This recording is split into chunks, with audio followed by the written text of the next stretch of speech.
Remember me, I'm the one who had to Remember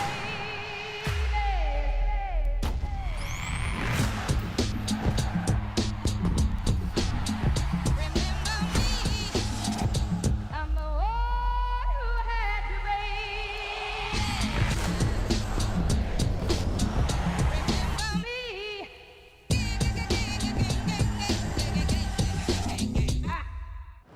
Hi, I'm Dr. Edwin Moses, two-time Olympic gold medalist, four-time world record holder, alumnus of Morehouse College. We're here at the Edwin C. Moses track to watch the Edwin Moses Legends Meet. Enjoy the action.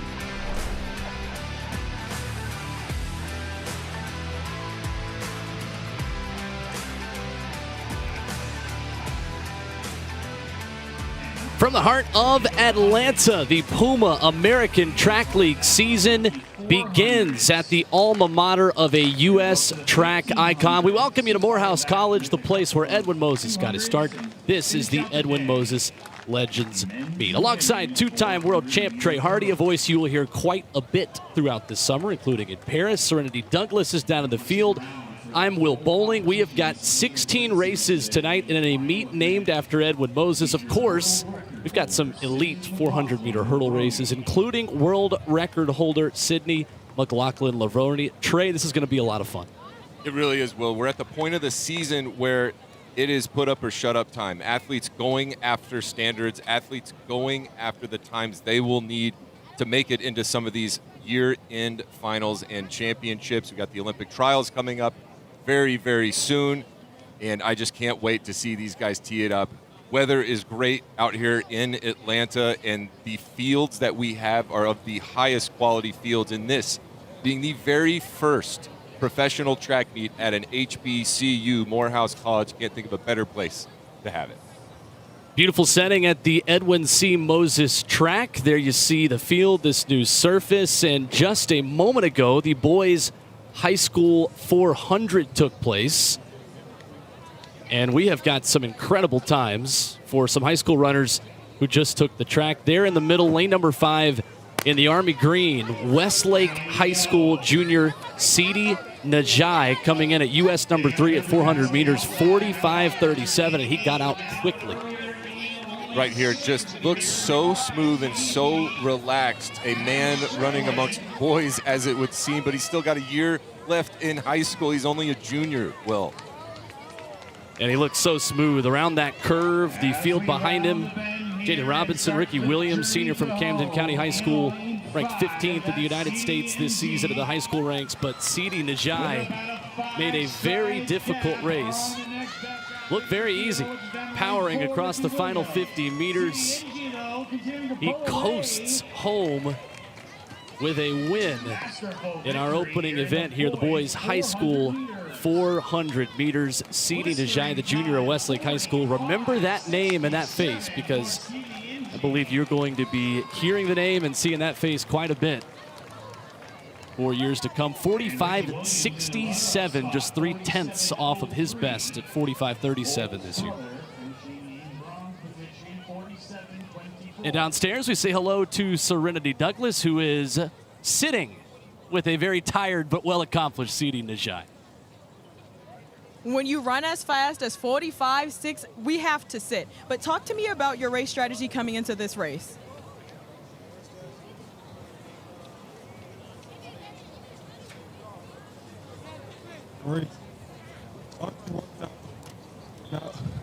That was strategy. Now, you felt that headwind on the last stretch here. So how did you just continue to power through it? You even left the camera view a little bit, too. On the infield, around the 55. It was honestly just make sure I hit that mark, knowing my zones in the race. That's what I did. And this is a Legends Meet. Who are you most excited to see out here today? Definitely Sydney McLaughlin. I know. All right, congratulations, Steve. Back to you, Will. Yeah, thank you, Serenity. Trey, I think we have that in common with CD. We are also very excited to see Sydney McLaughlin. Yeah, very seldom do you get to be present, much less witness something like that. We've been waiting almost a year and a half to see Sydney step back on the track in her signature event, the 400 hurdles, and if that is any indication of what CD was able to do on the track, I think we're in for something special later. So we mentioned we have 16 races today. This is the full schedule.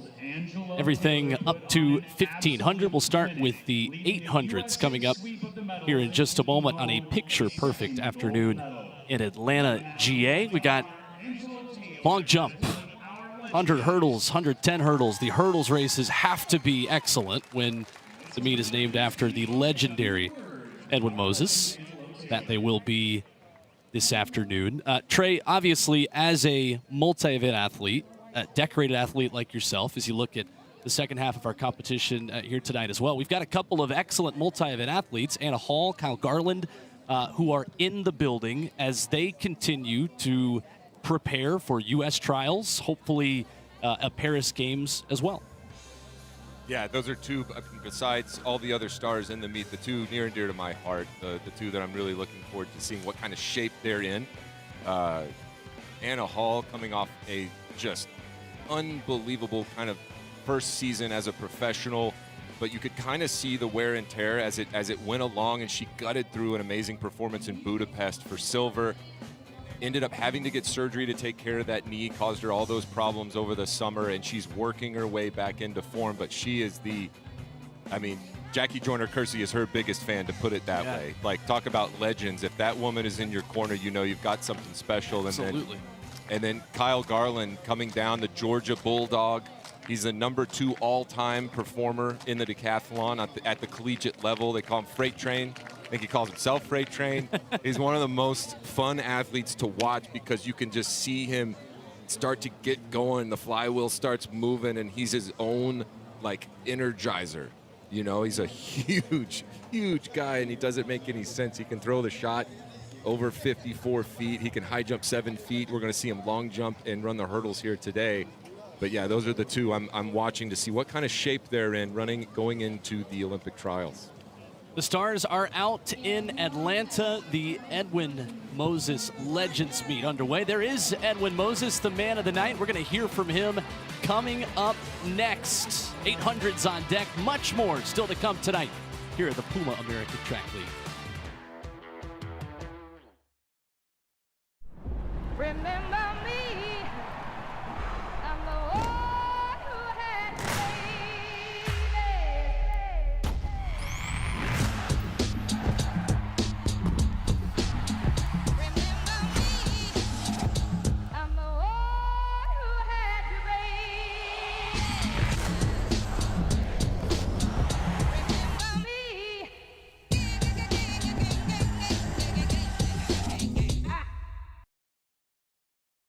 I'm very glad that the meet is going to be a world-class meet. It's going to be very good because, number one, it's 3 weeks before the Olympic trials, so everyone has to run. If you haven't made the standard, you're going to be trying. If you've made the standard already, you're going to be doing some technical work and conditioning and staying in shape. So, and also we have some really big stars here, so that's really a big plus. And I always envisioned having a world-class track meet right here on this track. There is Edwin Moses, the Edwin Moses Legends Meet getting started here from the heart of Atlanta. Trey Hardy, Will Boling. Trey, he mentions their technical work leading up to the Olympic trials, leading up to the Olympics. Walk me through, for a hurdler like Sydney McLaughlin, for multi-event athletes and Kyle Garland like we just talked about, what does that look like? Well, what he's speaking about, you're in a fortunate position to be able to come to a meet like this and just have technical things to work out. You've already got a standard, or you've already, comfortable with where your fitness is. You're not trying to figure much out. You're taking things that you're working on in a practice setting, or things that you need to execute, and you're doing it in this controlled environment against great competition. This part of the season, the work is done. The hay is in the barn. Add whatever other colloquial metaphor you want about it's too late to make those wholesale changes. And so that technical work are the finer details, the fine grit sandpaper over the top of the work that this year has been. The fall and the winter have gotten you to this point, and now we're trying to just sharpen up that last little bit. Serenity Douglas is downstairs trackside. Serenity, first of all, give us a weather check down there. How does it feel down in the environment, and what are you seeing out here? These athletes warm up and get ready. Man, Will, I couldn't have asked for the better weather out here, the better weather in Atlanta, Georgia. Out here at Morehouse College and historical HBCU. I was speaking to Edwin Moses earlier. He's super excited, obviously, for Sydney McLaughlin. He was a 400 hurdler himself. How can you not be excited for her season opener? And she's doing it in the States as well. We have to have a little bit of Team USA pride in that. I was also talking with some of the jumpers. They have already started their competition. They're excited for it as well. There's not really much wind out here either, which is perfect for track and field temperatures. We all know it. So I'm really excited to get into all the races. Like you were saying, Trey, before, they're just putting those finishing touches into everything right before Olympic trials. They got to get through trials first. Of course, everyone wants to go to Paris, but it's trials first, and that's 3 rounds, and that could be pretty tough. So super excited to get into all of it. We have plenty of races to watch. I'm excited for it. Back to you, Will. All right, thank you, Serenity. I am surrounded by Texas Longhorns tonight. That is certain between Serenity and Utrecht. We don't have to get into that right now, but the real UT is okay, very present. Very present. If you had the over-under at 457 of the first time that was brought up, please collect your winnings at the pay window. This is Isaac Grimes, who is jumper number 7 out of our 7 men in the men's long jump.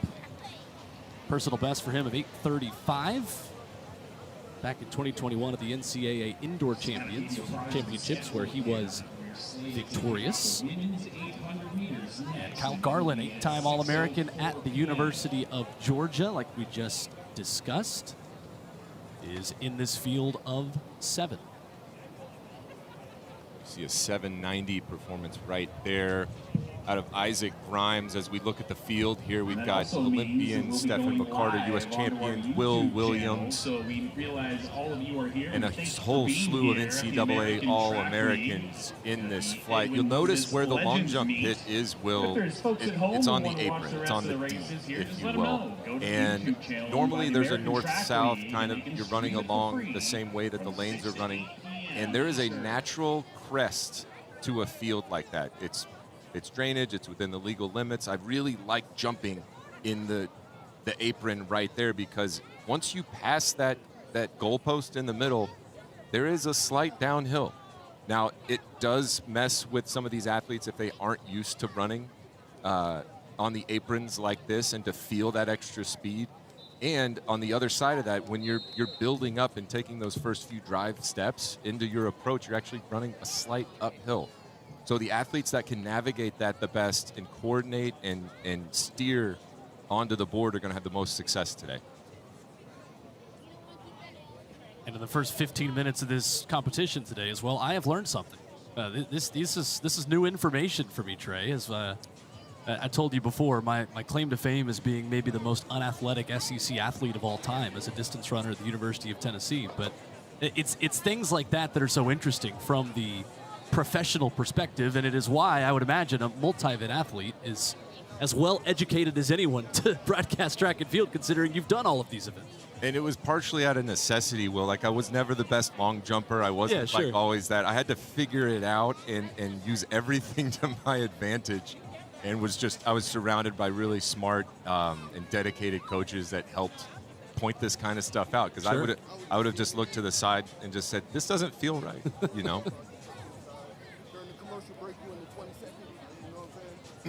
So long jump continuing. Continue to update you on that as we can. And our first event on the track coming up here in just about 4 minutes, the women's 800. We have got 13 athletes. We've got a pacer in Jada Griffin, who is tasked with taking them through at 57 seconds through the opening quarter. And we'll be talking a lot about Olympic standards as the night continues. The Olympic standard, the women's 800, 159.3, a field that includes a couple of women who have run that time in their careers, but a field that is looking for that standard in this go-around. for Paris 2024. And Ajay Wilson is in this field, 8th at the U.S. Championships last year, but the entire track and field community, I think, Trey, came together to celebrate her in 2022 as the world indoor champion, a very decorated U.S. Olympian and champion in the half mile. Yeah, I think her name pretty much became synonymous with the U.S. and the 800 meters. She made every team that was out there. She's a 12-time U.S. champion. And it's just nice to see her back on the track and competing well. And the same goes for Kate Grace. After an absence, had a child, caught COVID, had some issues with long COVID, but now is back and is racing herself back in. You know, she did an interview where she talked about tried to put a shine and put it like a positive spin on all of that. And she was able to do a lot of base work, a lot of like that sub-maximal training. And she's hoping to see some of that benefit as she tries to sharpen up for the Olympic trials. Yeah, ran that LA Grand Prix a few weeks ago. Her first race in nearly 3 years. Her son, River, now with her and her family. 7th at the 2021 Olympic trials for Tokyo. As you continue to watch long jump here, as athletes warm up on the track as well. But Kate Grace, the 35-year-old who was 2016 U.S. champ. One of those many decorated athletes that'll be in this women's 800 coming up here in just a moment. There's DeMarcus Simpson. That former Oregon Duck standout.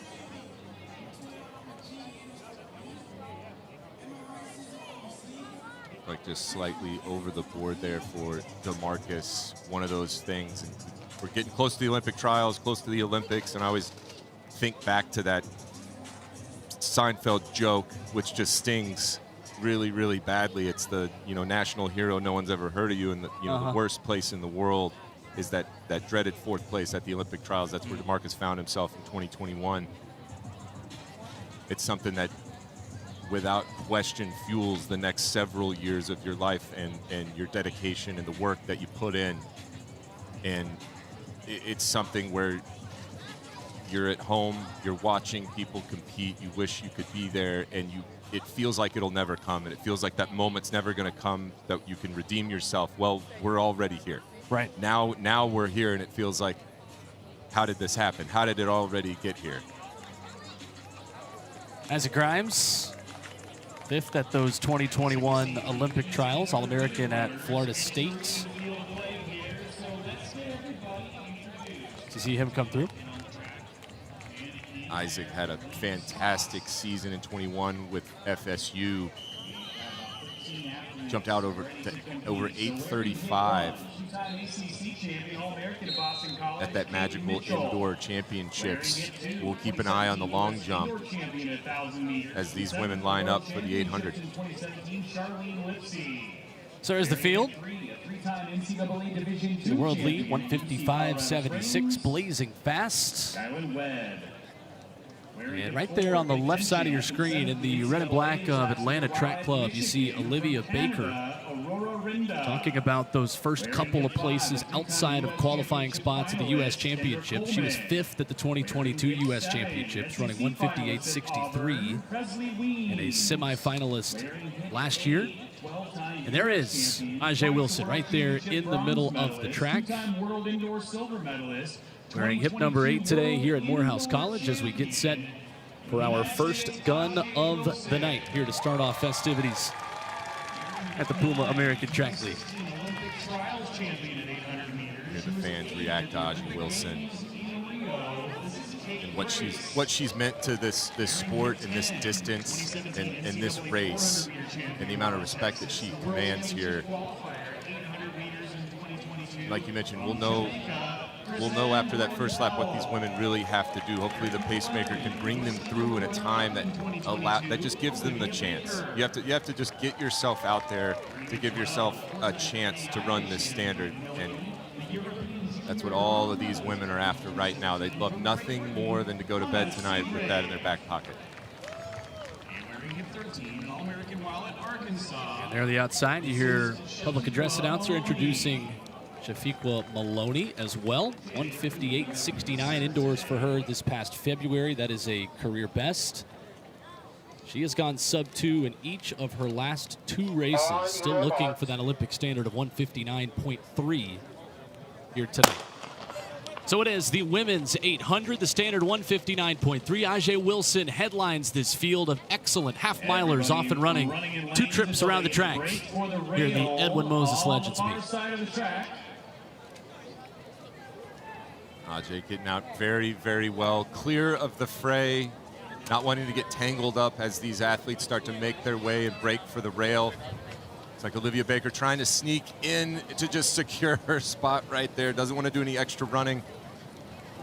You know, well, the difference per lap on each lane is about 7 meters. So if you could imagine you're on someone's shoulder like Ajay is right now on the outside of lane 1, how many extra meters she's going to have to run if she stays there for the duration of this. So you want to give yourself every advantage when the hundredths matter. Former Arkansas Razorback Maloney leading festivities. Jada Griffin setting the pace in the all-blue out in front. She will step aside. You've got Chris Ann Gordon-Powell in there as well. This is anybody's race halfway home. Everybody trying to track down Shafiqua Maloney. And Maloney still looking quite relaxed. And this is about that moment right when you get from 400 to 600 where you can make the decision. You can keep putting the hammer down, stay ahead of it and stay aggressive, or let that fatigue sneak up on you. So you watch, it looks like Olivia Baker moving on the outside of Chris Ann Gordon, but Maloney looking tall, looking strong, looking relaxed. Trying to hold off Kendra Coleman on this final 100 meters. Coleman looking strong. As they make the turn, Olivia Baker making a push. Here comes Kate Grace into the picture. The high arms from Maloney as she tries to coast over this finish line. 159.3 is the Olympic standard, and Maloney is right there.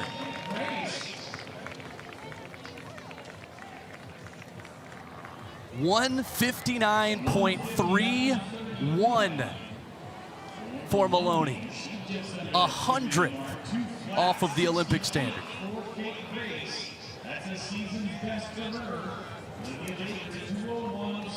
We talked about how it feels to be the kind of the 4th place finisher and why the hundredths of a second matter. As the women come around, she just started to gap the field and did not let anybody close in on her. Kate Grace looking strong down the line. You can see no one else being able to break that 2-flat barrier and stick with it. That move that she made from 400 to 600 ended up being the difference right there. And let's go downstairs to Serenity, who's with our winner. I am Shafiqua Maloney. Remember the name, 159.31. You took it out hard from the very beginning. Was that your strategy? Yeah, coach told me 57 to the first 4, so I know I had to get out and set up the pace, and told me when I get to 4 to work the 5, and then 127 to the 6 and finish, come home, so that's what I did. And you've been on fire this season. You set a St. Vincent national record indoors just in February. Talk to me about some of your goals just coming into this meet. I didn't have a good meet at LA, so for this meet I wanted to focus and be a little bit more dialed in and do what coach told me to do and see what happens. So he told me what to do. I came out here and I did that, and I'm okay. I wasn't expecting the time, but you know, I got faster and it's a work in progress, so I'm gonna keep out here working. You did that. Congratulations. Thank you very much. Well, thank you, Serenity. Results from our women's 800. Wrap it up as we get ready for the men's 800 on deck. And just wrapping a bow on the women's 800, Trey. It's so great to see Kate Grace back out there, like you mentioned. And a nice finish for her in 2nd place. I think a lot of people certainly rooting for her, and for good reason, in her return to track and field this summer.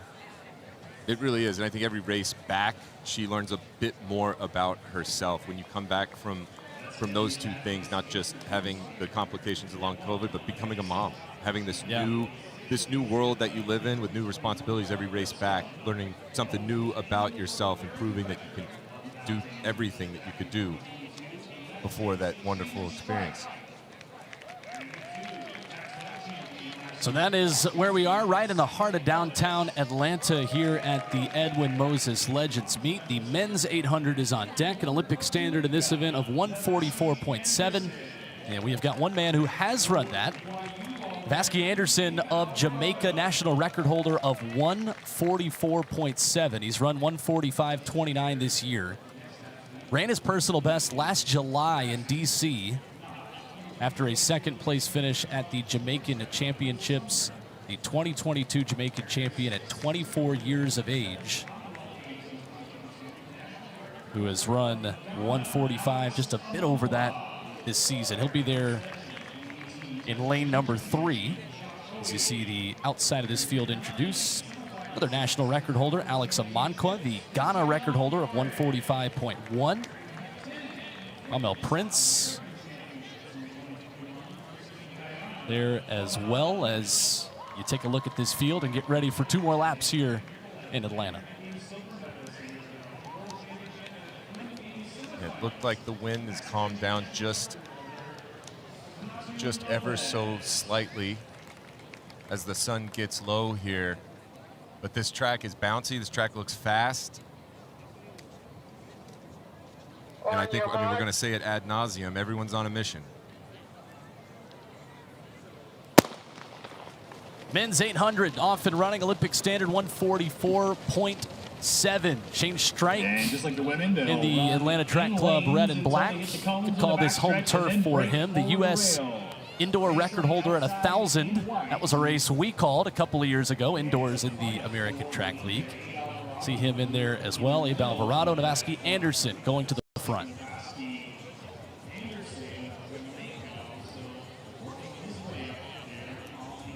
Pacemaker taking him very strong. You can always tell how fast it's going by how strung out they are. It looks like they're bunching up a little bit now. We're about 5 athletes wide heading into this final lap. Someone's got to make a move and step on the gas and see who can be the first to 600 if they want to crack this standard. So Vashti Anderson of Jamaica continues to lead Jesus Tanachu Lopez, the national record holder of Mexico, who's run 145.14 this season. Ran that in Marietta, just up the road in the American Track League. And he will go to the outside. The long strides of Tanachu Lopez and Anderson seemingly in sync with 200 left and still a lot of time. There's Kwamel Prince, the former TSU Tiger, who's made his way to the outside. You got Sam Ellis, the 25-year-old 2023 Pac-12 champion at Washington. He's making a big push. This is still anybody's race in this field. If you laced up your spikes, you get in this men's 800, and Jesus Tanachu Lopez looked like he's gonna hold on. Had enough gas left in the tank on the final 100. And he will take the win, 145.79. Just off of his season's best.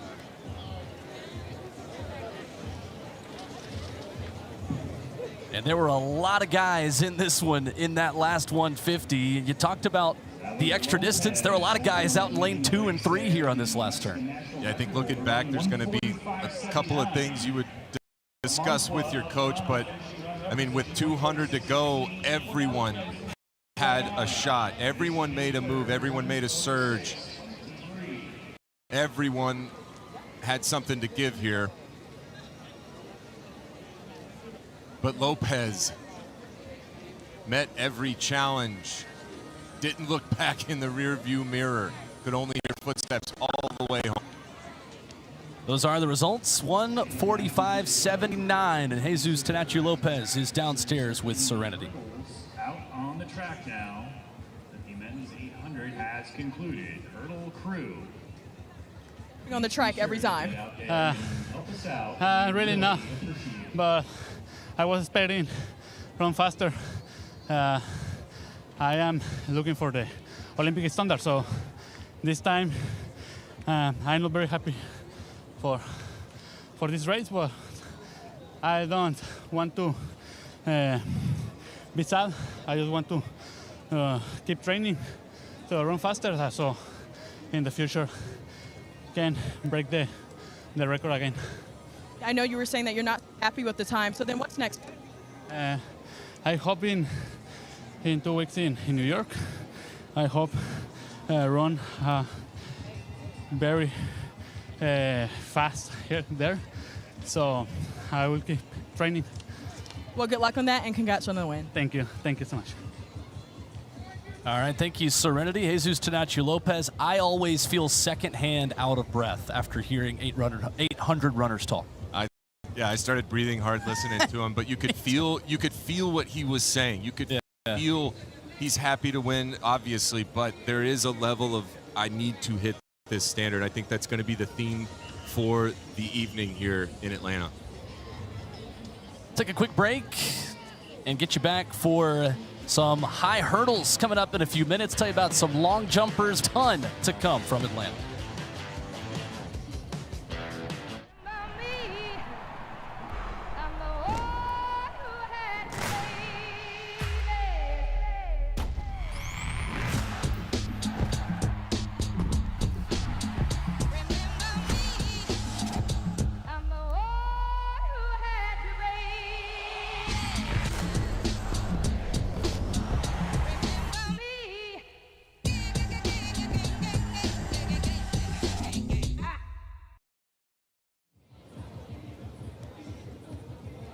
Putting the hurdles on the track for the women's 100-meter hurdles that are next. We have got some big headliners in this field. Masai Russell, Keni Harrison, Christina Clemens, Michelle Atherley, and much, much more. Again, you put hurdles on the track in a meet named after Edwin Moses. You got to bring it. And we feel like tonight, Trey, we have successfully brought it. Yeah, and you can see how much they're putting into the effort to hit these times and to run fast on these straightaway races. Ordinarily, they would run the other direction, and they've switched it for the athletes so that they can run with a little more of a prevailing wind. They're not going to be, hamstrung with a headwind. So you could run the race of your life and run exactly what you need to do, but with a little bit of wind in your face, might come up just a little bit short. Doesn't look like it's going to be strong enough to get that dreaded, W next to the number, meaning there was just too much wind. You want to keep it under 2 meters per second. And they're doing everything they can to help these athletes not only just compete against each other and compete against the best of the best, but also just hit the times. Beautiful Morehouse College hosting tonight's festivities, and on the long jump runway, chasing the Olympic standard of 6 meters 60, you've got 6 outstanding long jumpers that are getting ready to start here in just a moment. I mean, you can take your pick on who we highlight first out of this field. You got Chantel Malone, who made the Olympic final in Tokyo, finishing 12th there. Tyra Gittens won the Trinidadian title with a 6:33 long jump last July. Her 6:96 is a national record. 3-time NCAA champion who made the transfer from Texas A&M to Texas in her college career. It's not a transfer that you often see, but one of the most impressive athletes that I've ever witnessed. Just seeing in person the things that she was able to do in the multi-events and the long jump specifically. And it is a great field. Tiffany Flynn, Shaquila Saunders finished 6th at the 2022 U.S. Championships and the 21 trials, 9th in Doha back in 2019. And the 3-time Jamaican champion, Shanice Porter, who has jumped 6 meters 51 this year. That is as good of a field of 6 as you're going to find a lot of places around the world in the horizontal jumps. Getting ready to get started here in just a minute. So here in the Edwin Moses Legends Meet, here is a closer look at how Edwin Moses got his career started. In the sport of track and field, I think the basic system is to have all-comers meets like this to get kids interested in the track and field when they're early, even if they don't know what event they're going to run. So I started like this when I was like 8 or 9 years old. So early? Yeah, just jumping in the track meet. We'd get on a bus and ride down to Cincinnati. My mom would give us 50 cents for each event. So we'd have like $1.50, $2, and we'd go and jump in 4 events of our choice. And there is Edwin Moses watching on here at his meet here in the Puma American Track League. This guy was unbeaten for 10 years. He won 122 consecutive races. 107 of those were finals, Trey Hardy, between 1977 and 1987. Yeah, and I don't think I'm going out on a limb to say he would have been a 3-time Olympic gold medalist had the U.S. not boycotted the games in 1980. But as dominant of a performer and an athlete in any sport, any event. You're absolutely right. In a world where the term GOAT is maybe used too much, I think it applies with Edwin Moses in a lot of ways.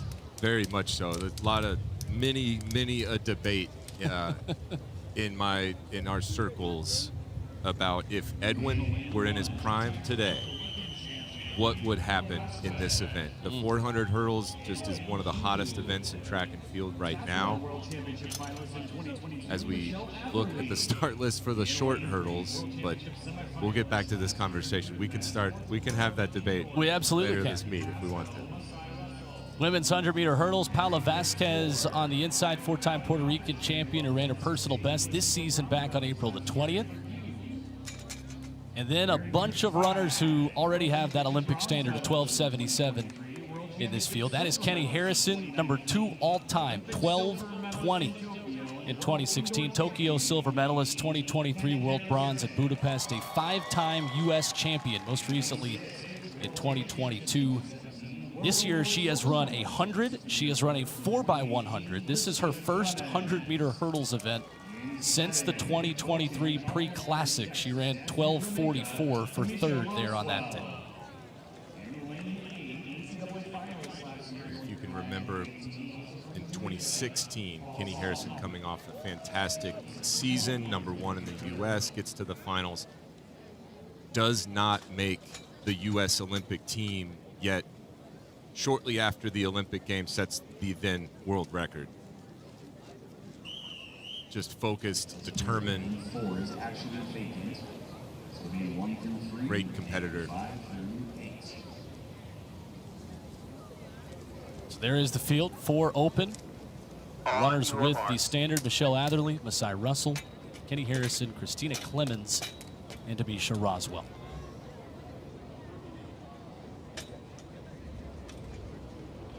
I'd be remiss if I just didn't mention Michelle Atherley and her performance in Gotsis, the multi-event athlete out of the University of Miami, fantastic hurdler in her own right here, working on this event just to keep things sharp, to get into a fast race. Set. Clean start of the women's 100-meter hurdles, the A race here in Atlanta. Keni Harrison and Masai Russell simultaneous there on the right side of your screen. Christina Clemens in the all red. Here comes Harrison, close to the finish, and it looks like Keni Harrison took it right at the death. 12.6 for Keni Harrison, taking it in front of Atherley in 12.63. A close finish. In our top 3, Christina Clemens, 3rd, 12.65. Call that a blanket finish right there. Looks like everybody got out cleanly. Christy Clemens and Masai Russell having just a little bit of an edge on Keni Harrison. But Keni able to keep space, keep away from those hurdles, and carry speed over the last 2 barriers to maintain that velocity and overtake Michelle Atherley and Christina Clemens right at the end. So just an amazing finish there from Keni Harrison. Great shot by our crew the second half of that race to take it. Salman 4th, Tamisha Roswell rounding out that top 5.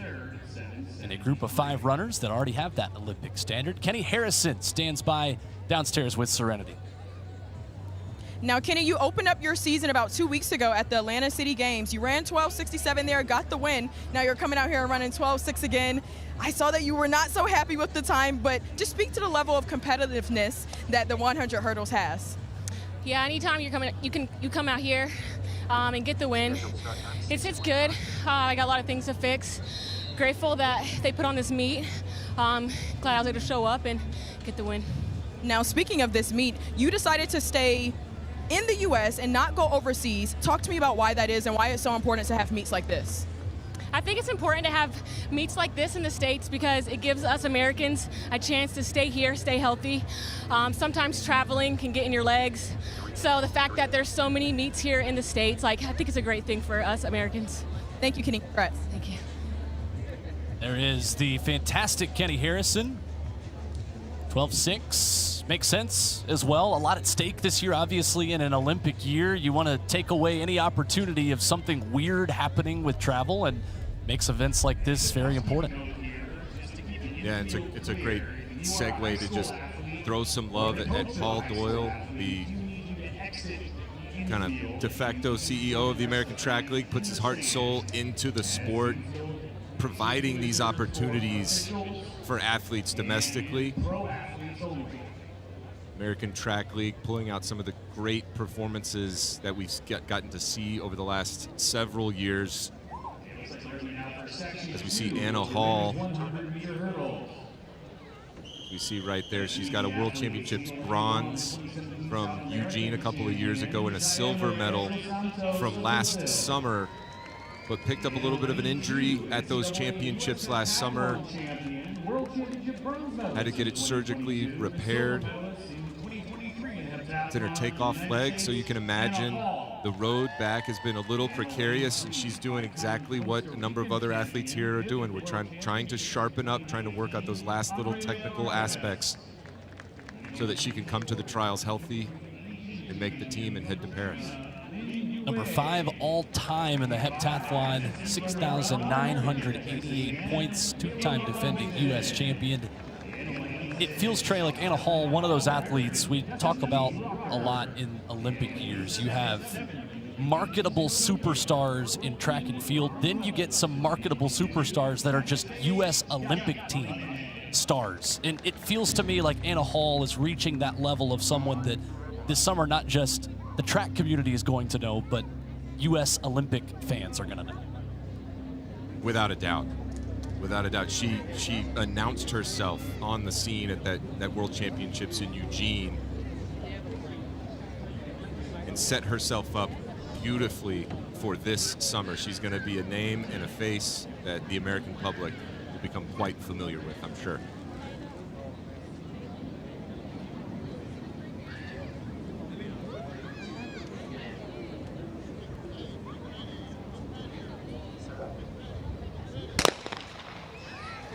And a clean start here in our women's 100-meter hurdles. Anna Hall on the left side of your screen. Andrea Vargas, the Costa Rican national record holder, out very well on the left side of your picture there, side by side with Kayla Robinson. It was Vargas with the excellent start out of the blocks. And she'll take it, 12:97 for the 28-year-old in front of Destiny Rocker second in 13.0.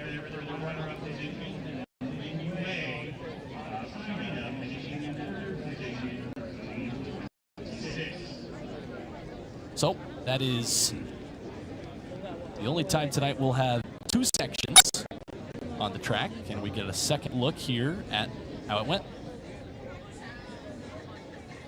Everybody clean out of the blocks right there. Vargas, aggressive from the start, aggressive through the middle, and aggressive into the tape, holding off Destiny Rocker. The wind pretty negligible, so kind of like running in a vacuum, almost 0.0 on the wind.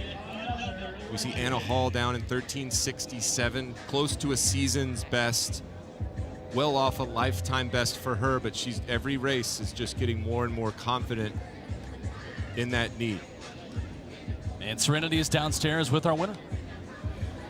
All right, Andrea, talk to me about your race strategy coming into. Well, I just was focusing on my start. I think I missed a little bit, but I managed well, and also I wanted to have a good race. I knew it was going to be tight, but I I felt very good in the race and tried to be consistent at the end. Representing Costa Rica, so what would it mean to you at the Olympics? Well, it means a lot for me. Well, it's my home country, and I love Costa Rica so much. I'm so proud. I hope that Costa Ricans are so proud too. And I did my best today, and let's see, just focus on details, and yeah, I think to the other one.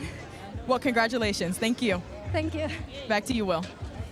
Pura vida, Andrea Vargas taking the win, the 5-time Costa Rican champion, talking downstairs with Serenity here as the Edwin Moses Legends Meet continues. And when we come back, the men's 110 hurdles are next. Remember me, I'm the one who had you,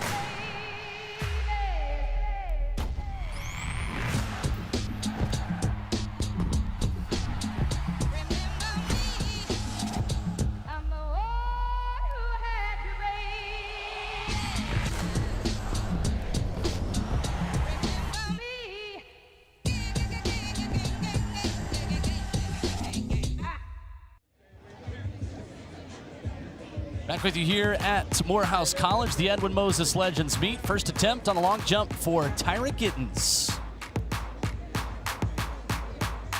Really great lift off the board there. Nice, smooth, fair jump. Not chopping stride, running right through it. That's exactly how you want to start the competition. And after the measurement we got, that is a season's best for Miss Gittens. 6 meters 46 for Tyra. National record holder for Trinidad and Tobago at 6.96. The 3-time NCAA champion. 2021 in the heptathlon and 2021 in the pentathlon and high jump indoors. Getting started here in Atlanta. Just a fabulous day for a track meet. It's one of those things that you can see the stands are packed. Some of the best athletes in the country stepping up, and Keni made a great point. It's really difficult to get over to Europe at any point in the year, much less, you know, a couple of weeks before the Olympic trials. That's the last thing you want to do, is hop on a plane, waste a day and a half, get ready, compete, and then have to come back and deal with jet lag and try to get that out of your legs and miss a lot of really important training. That is the start list for the men's 110 hurdles. That is up next.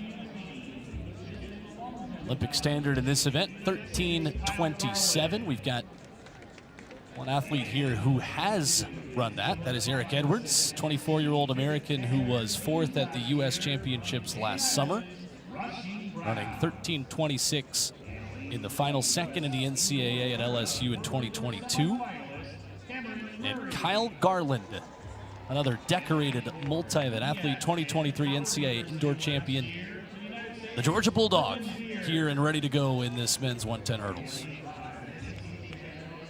can see that focus and freight train right there. He's got a cracking personal best in this event in the 110 hurdles, worth a ton of points. It's the first event for Kyle on day 2 of the decathlon, and so it's not often that you get to run one of these quote-unquote fresh. You know, he's already done the long jump, but he's coming over to run the hurdles with a little bit more fresh legs than what he's accustomed to.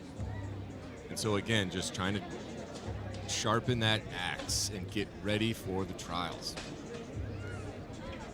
When you talk about meets like this too in Olympic seasons, how much are you approaching a competition like this differently?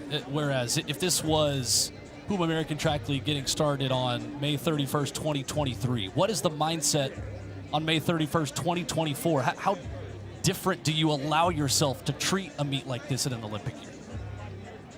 That's a difficult question to answer, but to steal a phrase that I won't say who I got it from, but it just means more. And you're running out of opportunity. You're running out of time. And the thing that you've been dreaming about and wishing would be here already is here. It's at your front door. And I think that there's two camps that you live in. There's an anxious one that just thinks they need more time. I just need one more race or one more thing. And then there's the camp, oh my God, I'm so ready. Let's race tomorrow. Right. I can't wait. Yeah. Like, we are ready to go. And I bet we have a handful of both kinds of athletes here that, like Edwin said at the very beginning, are using this to just sharpen up, do the last little things. And then we've got a couple that really need this. And I think this is one woman that is in a whole other category, not the first or the second one I mentioned, but that of uber confidence, Will. Well, and we talked earlier about Anna Hall being one of the stars of Team USA, potentially, regardless of sport. You might be looking at the star of Team USA, regardless of sport, here in Sydney McLaughlin-Levrone. She has not run in her, I guess you could say, signature event. Trey, kind of every time she steps on the track these days, it's kind of a signature event. But 400-meter hurdles, the event she holds the world record in at 50:68, and she will run tonight at 7:55 Eastern Time. Yeah, set your alarms on your phones right now. When that alarm goes off, set it for 7:53 to give yourself some time. You're going to want to watch this whole thing. But the entire world will be watching what this woman does later this evening. Men's 110 hurdles ready. Eric Edwards runs in lane number 5. We are watching him. Dylan Beard on his inside. MacLean started its Beard right there, the all black in the middle of your screen, with Edwards right to his left. Cameron Murray with good speed in the gray, and Cameron Murray and a late charge there from Edwards, tight at the finish.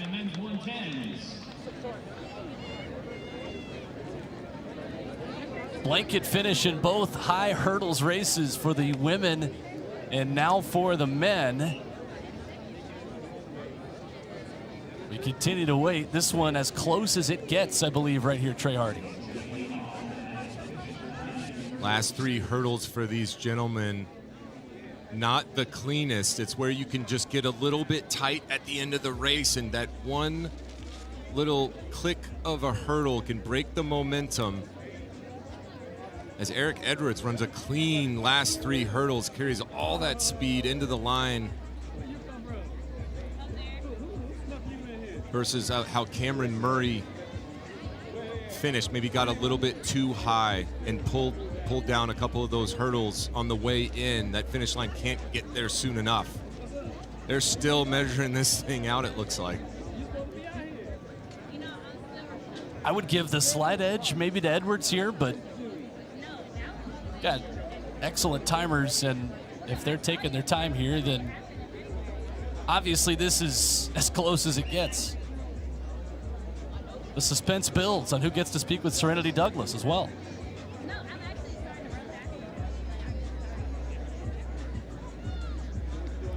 And still we wait. I think, though, the athletes are seeing what we're seeing. It's just still 0-0-0 on the clock.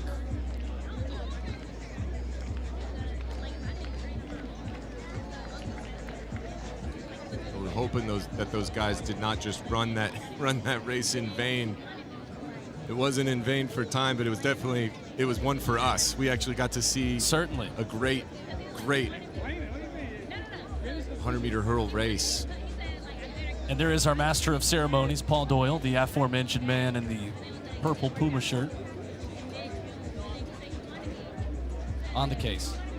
I was fortunate enough to have Paul was my agent, so maybe this is just a little bit biased, but the things he was able to do for me, just on a personal level and like a mentorship level, and then on an opportunity level, the same thing he's doing for all these gentlemen in this race, providing this opportunity and the setting and the scene to be able to get this kind of race in. And it's not just a race. This is training. This is something that pulls things out of you you cannot duplicate in a practice setting. The adrenaline, the crowd, everything.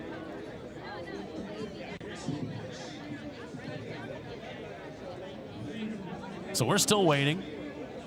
And I promise you, the second we've got an answer or a time to tell you about, we will give it to you.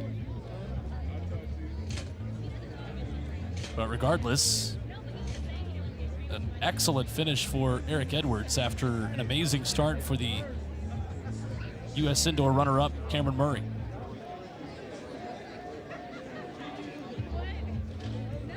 What a beautiful scene right there.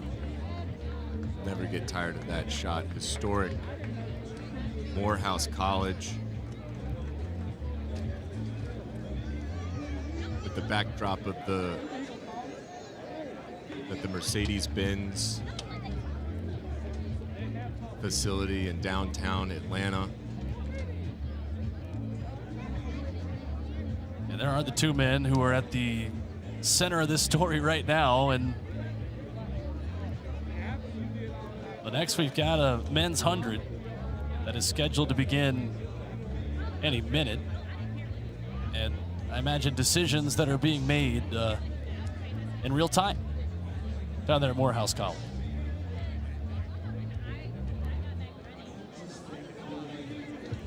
There you see again the picture. I love always, Trey, the feeling of running in a downtown meet like this. Growing up in Nashville, got the chance to run a lot at Vanderbilt University right there in the middle of downtown Nashville. There was something different about just the feel of you're in a big city, you're not on the outskirts, a lot of nice picturesque college campuses, high schools that are fun, but the feeling of being right in the center of everything as well. Morehouse College, we are right in the center of the city of Atlanta. Bringing track to the people. That's right. Bringing track to the people right here. Something I did not know, just a fun fact, that Morehouse College started as a seminary. Yeah. Back in 1867. It didn't become Morehouse College until 1913. Yeah, I say that like it was yesterday. Like it's been 101 years, or sorry, 111 years as Morehouse.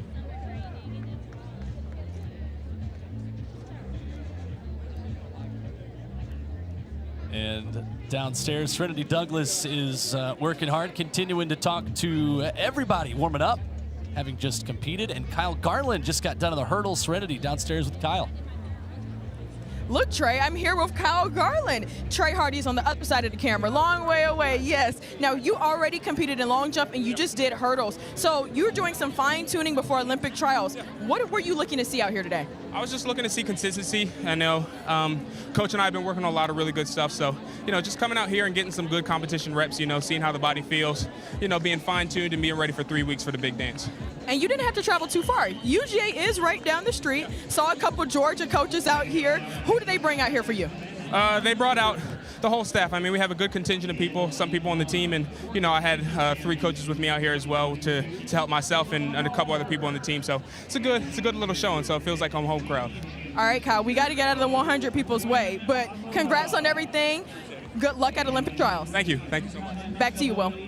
Kyle Garland with Serenity Douglas here downstairs at Morehouse College. Men's 100 is on deck. And it sounds like a confident man going into the U.S. Olympic trials in 3 weeks. And let's quickly go back downstairs, though, before the men's 100 to Serenity, who's got our winner. Eric, that was a very long wait to find out who the winner is, but just speak to the level of competitiveness that the 110 hurdles have. Oh, man, it's so deep. It's so deep. I'm like maybe 17 in the world, but like 6 in my own country. PB like 13, 15, but that's like even barely scratching the surface, but we're going to get it down. We're going to get in the mix of that smoke. We're going to make this team. All right, quickly, what's next? I don't know yet. We're gonna see if New York. If not New York, maybe the Bahamas. If not the Bahamas, then straight to Charles. All right, well, congratulations on the very tight win. Will? New York or Bahamas. All right, 2 very different places. I love it.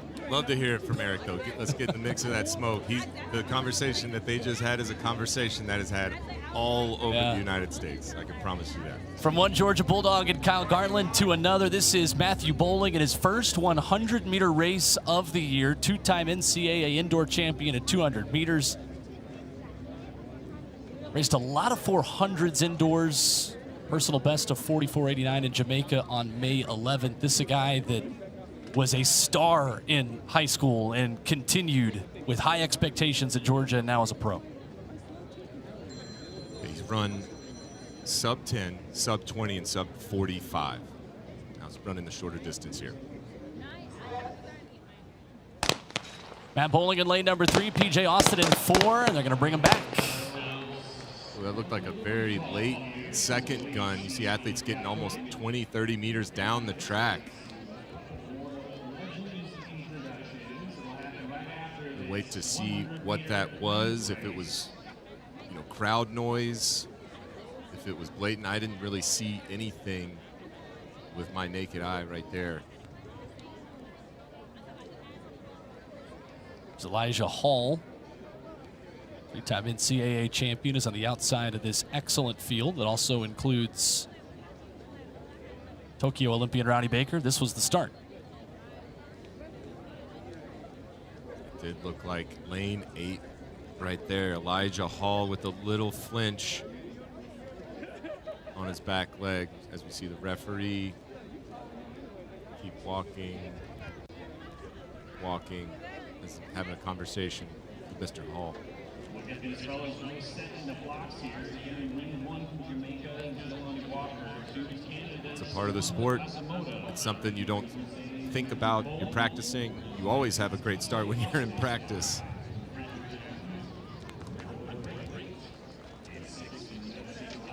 And Hall will, after getting that card and disqualification, come back in. And you are allowed to run under protest. So he can come in, run under protest. They'll take another look at it and remove him from the standings if it is deemed that he did false start in an effort to keep things on time, keep the meet moving forward. Start to see this a little more often these days. Like, okay, sure, go run under protest, and then we'll settle this after the race. So Hall will stay in lane number 8.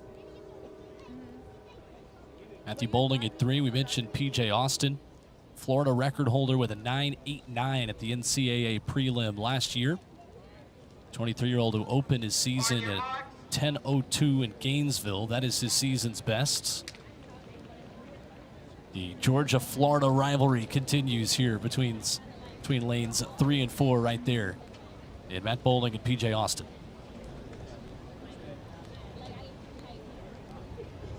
The men's 60 indoors was hot. It was really fast, but outdoors we've yet to see that breakthrough, that slew of 9.9s and 9.8s that we're used to. Hopefully this gets us going. Clean start this time for Matt Boling. For the rest of this crew here in the men's 100, it's Austin who's got a step on his rival to the right. Austin starting to surge middle of the race, and PJ Austin will take it. 10.03. Just a tick off of his season's best. Ronnie Baker was second in 10.15. Jelani Walker rounding out the top 3. Great middle of the race right there for PJ Austin. Into a negative 0.9 headwind. So all things considered, a fantastic run. He's got to be pretty happy with the result right there. Everybody out.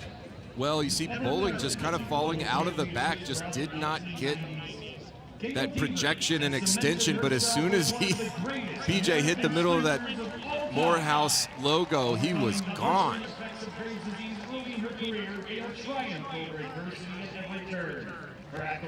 And into the wind, a 10.03 is something PJ Austin will absolutely take, as you see the full results here from Morehouse College in our men's 100 meters.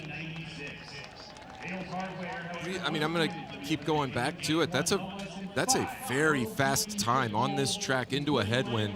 I'm going to project this out into the Eugene atmosphere, that Hayward magic, maybe a little tailwind. Some of the fastest races in history have been run on that straightaway. I mean, I'm not a biomechanist, but I think that's one of those 9.89 races that could get him onto a team. And PJ's downstairs with Serenity. All right, PJ, you had a season's best of 10:02. You came out here and ran 10:03. We know that that's how the 100 just goes. But tell me about some things that you've been working on with Coach Holloway. I've been working on my start this year, and just it's about getting the reps in, first year pro. So I'm still getting adjusted, but I feel good. Now, speaking of your first year being pro, what's the hardest thing about being pro so far? Just not running as much as college, but you know, you just got to get used to it, and then you'll be good. You missed the 4x4s, maybe jumping on the 4x1 too? Just the 4x1, no 4x4s though. What's next for you? We got trials in 3 weeks. You know, got to get to Paris. All right, good luck. Thank you. Well, PJ Austin trying to get on that plane to Paris with the U.S. Men's 100 was quick. Let's hope the wind decides to go the other way for the women's 100-meter runners. They are on deck here from Atlanta. Remember me, I'm the one who had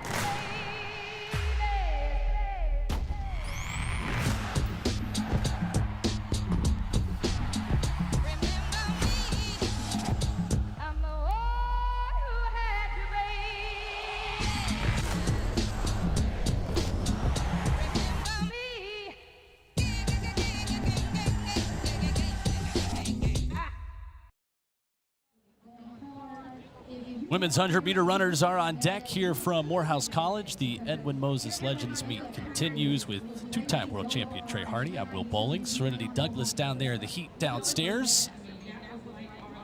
And here in this women's 100-meter field, you have got an outstanding Canadian in Audrey Leduc, who just broke a 36-year-old Canadian record of 10:98. Said she didn't even know it right away. She was happier to get the Olympic standard of 11:07 in the women's 100-meter dash, a lifetime best for the 25-year-old who made the semifinals of the world indoor meet in the 60. And Audrey Leduc rewrote the record books up north, and she's looking to continue that big summer here. It's maybe a lot of the people watching's first time seeing her, but she is up against some amazing talent. Tamara Clark on that fantastic World Championship team from Eugene in the 4x1. She looks ready. She looks focused. A 10:88 personal best. She's run right around 11 flat for the season. Again, one of those athletes looking to just start to sharpen up and get ready for those opening rounds in Eugene in late June. Saw Favor Ofili in there as well, the 21-year-old who is already a three-time Nigerian champion, holding the national record in the 200 at 21:96. She ran that at Gainesville a couple of years ago. The former LSU Tiger. She still needs that Olympic standard of 11:07. She has a lifetime best that is second best in this field at 10:93. And Tamara Clark, who you introduced, second best this season, 11:03 season's best for her. She's already got the Olympic standard, as does Salwa Barnes, who runs in lane number 3, the 25-year-old former USC Trojan who started her career at Kentucky.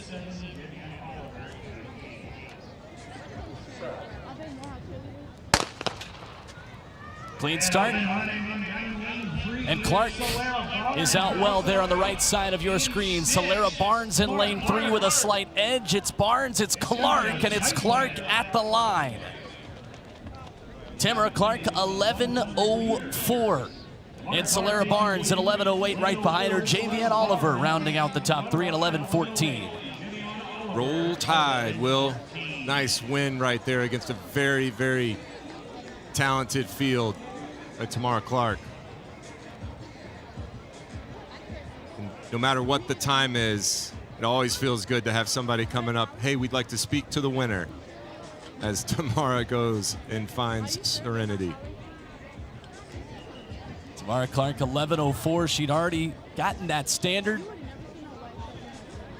And the pride of the Crimson Tide takes the win in this loaded field in the women's 100-meter dash. And a great finish there, the race that she controlled.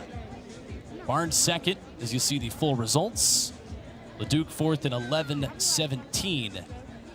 as she continues now and has the pressure of being introduced as the Canadian record holder every time she takes the track. Serenity is downstairs with our winner. All right, tell me, for starters, what was your race strategy coming into today? Just get out and try to hold it, and then when I get to 60, just power through, and just maintain, don't panic, you feel anybody, and just run through the line. It was such a tight race here, and this speaks to the level of competitiveness that the USA women have in this 100. So even speaking on relays, speaking on making a mark at the Olympic trials, talk to me about how you're gonna make sure your name is known. Just running fast, that's the best thing, because USA got one of the best runners, so you have to outshine everybody else. So yeah.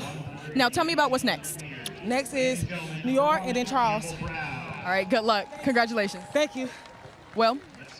Thank you, Serenity. Tamara Clark, the winner in the women's 100. Elsewhere in our competition here tonight is this lovely track, Edwin C. Moses track at the Edwin Moses Legends Meet. Tyra Giddens headlining our women's long jump field.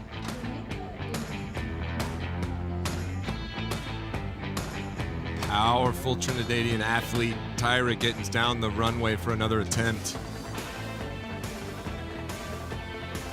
Looks like she's happy with it. She knows it's really close. She feels good, she's healthy, looks fast on the runway. And now Shaq Saunders in the shades, getting the crowd going.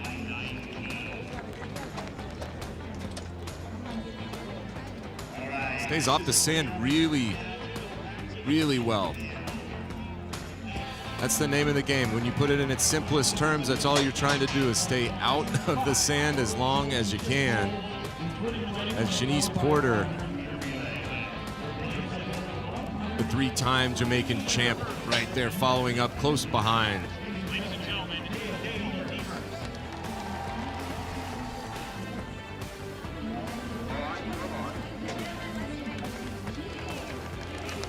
The 28-year-old Tiffany Flynn finished 5th at USA's last year.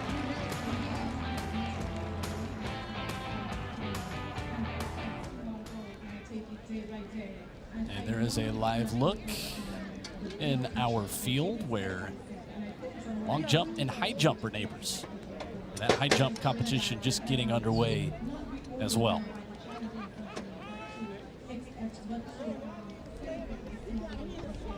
You see Vashti, Cunningham setting up on approach.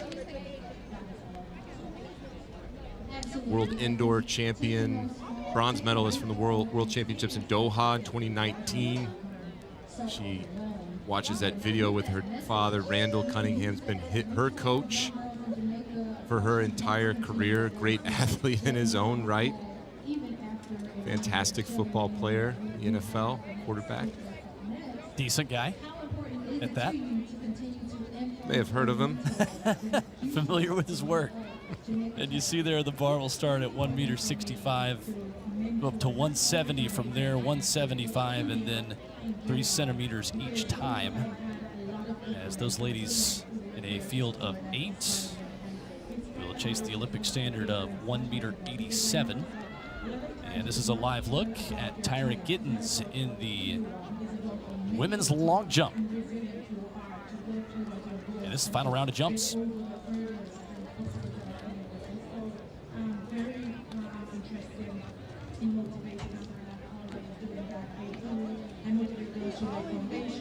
you could tell from the look in her eye as she took the runway that she was determined for an improvement here. Yeah, and in the same way that these athletes are kind of running out of races, running out of times to get into the blocks, every single one of these attempts for these field event athletes are also numbered to get the distance they need to get the standards to fix all the technical issues that you need to fix, and a lot can go wrong. It wasn't an improvement. The run looked really strong. You can see the frustration. And again, in the Olympic year, it's not just any kind of frustration. There's a special version of that comes around every 4 years.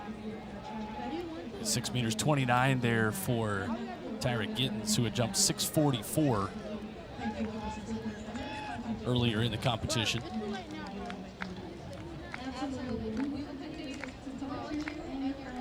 Final round of jumps, and Jack Saunders up next in that women's long jump that continues at Vashti Cunningham. Talking with coach and dad. Getting ready for the high jump. Watching that replay of the video, trying to dial everything in on the approach, the depth of the curve that she's running so that she can get that apex right over the bar. We'll see how she looks later as the bar gets a little higher. Up next on the track, it is the women's 400 meters. And right in the middle of the track here, Talitha Diggs, the very talented American, a 2022 world champion with the U.S. 4x4, U.S. champion in 2022 at 400 meters, two-time NCAA champion. The talented Florida Gator will be right in the middle of the track here in Atlanta.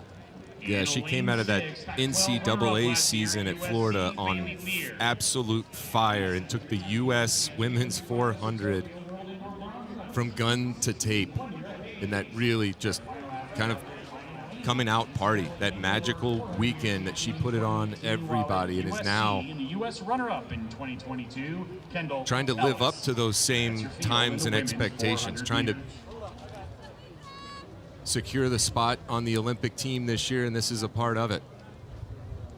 Something about the Southeastern Conference and ladies that run one lap over these last 5 years. Obviously, Sydney McLaughlin, who we will see take the track later tonight. Britton Wilson at the University of Arkansas. Talitha Diggs. That's just naming the tip of the iceberg in what is just a factory of United States Olympians at 400 meters.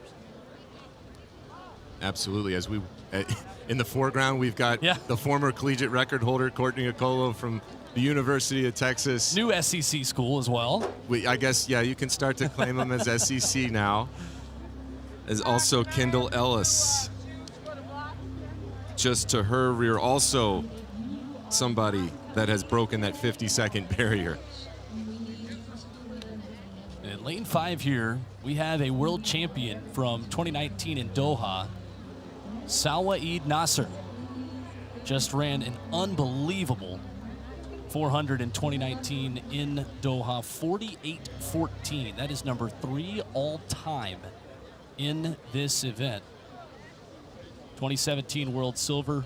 Last year ran a 49.78, season's best in Spain. Olympic standard at this event, 50.95. Yeah, I recall watching her at that meet. Every time she stepped on the track, just seemed to just run like her hair was on fire. Improving upon improving, surprising even herself. That magical week, and sometimes everything just kind of, it lines up.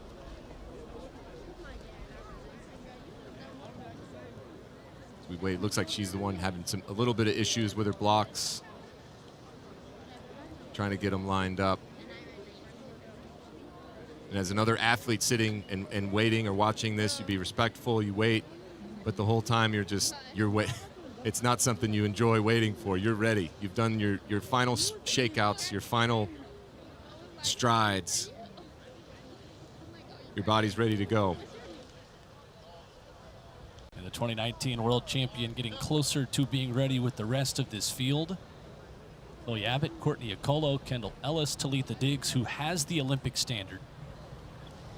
Personal best for her of 49.92. Salwa Naser, Bailey Lear, Quinera Hayes, and Paula Moran. This is an all-star field. And Diggs, the only one with that Olympic standard.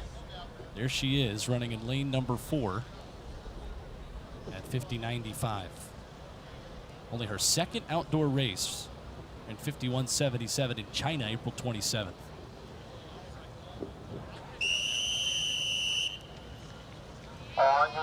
Ready to go, women's 400.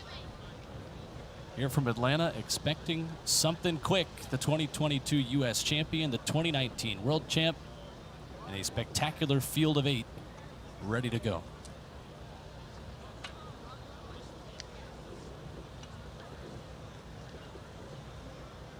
The first 150 seniors will be indicative of how the rest of this goes. Look for Salwa to get out very well.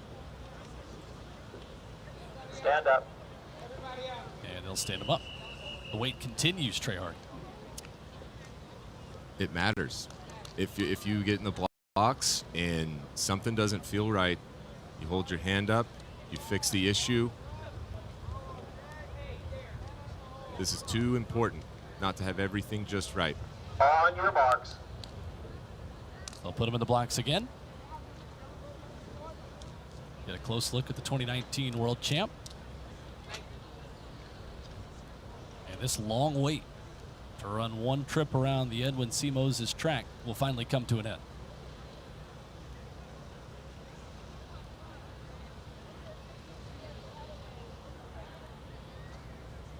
Set.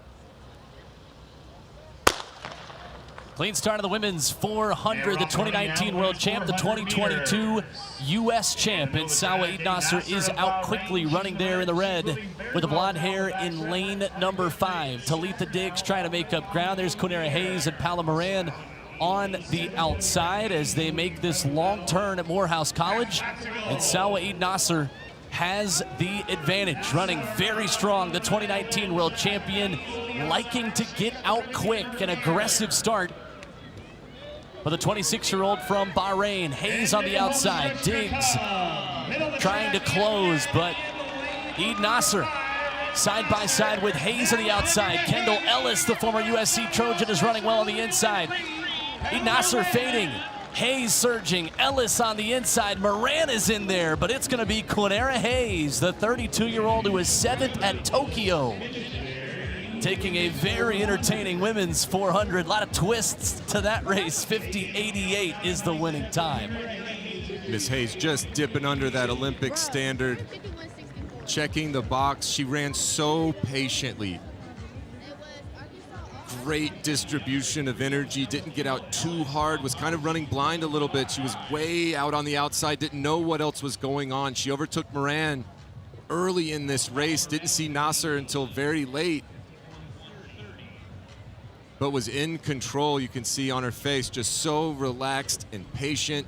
It's Kendall Ellis coming in from the inside in lane 3, getting ever so close to that Olympic standard, but just a little bit slow for that. But Quinera Hayes, fantastic run to take down a really talented field. It takes down the Olympic standard, like you said, a 50.95, 50.88. For Quinera Hayes, another U.S. Olympic hopeful who will be looking to make it 2 straight trips on a U.S. team to the Olympic Games. Great race in the Atlanta Heat here on the last weekend in May at Morehouse College in the Puma American Track League. And we're going to hear from Quinera here in just a moment. I always feel bad for the 400 runners who have to talk intelligently to us here at home, and that's what Quinera Hayes is going to do right now with our Serenity Douglas. Quinera, now you were all the way in that outside lane, so it was really tough to see anybody else. What was your race strategy coming in, and did you execute it well today? Today was just all about executing the things I worked on in practice. So I wasn't really worried about which lane I was in. It was just about execution, and I did execute well. And you're a mommy now, so your preparation for your races are a little bit different. So tell us, how was your morning? It was great. My son is in North Carolina with my mom right now, so when I'm at a meet, I don't have to worry about anything because I know he's taken care of. And you just dipped under that Olympic standard. It's a tough one out there at the Olympic trials. Talk to me about what you're going to be doing between now and then. Just working on my race strategy, my race plan, and just staying focused and to continue what I'm doing already. All right, thank you so much. Back to you, Will. Thank you, Serenity, and a great job by Quinera Hayes sounding intelligent and forming words into sentences after sprinting a 400 and immediately being put in front of the camera. Yeah, as I like to say, all that blood is allocated to other parts. It's not, the brain is not that important at that moment. Trying to recover. It's a great way to put it. As you see where we are right here in downtown Atlanta. In the men's 400, the Olympic standard is 45.00.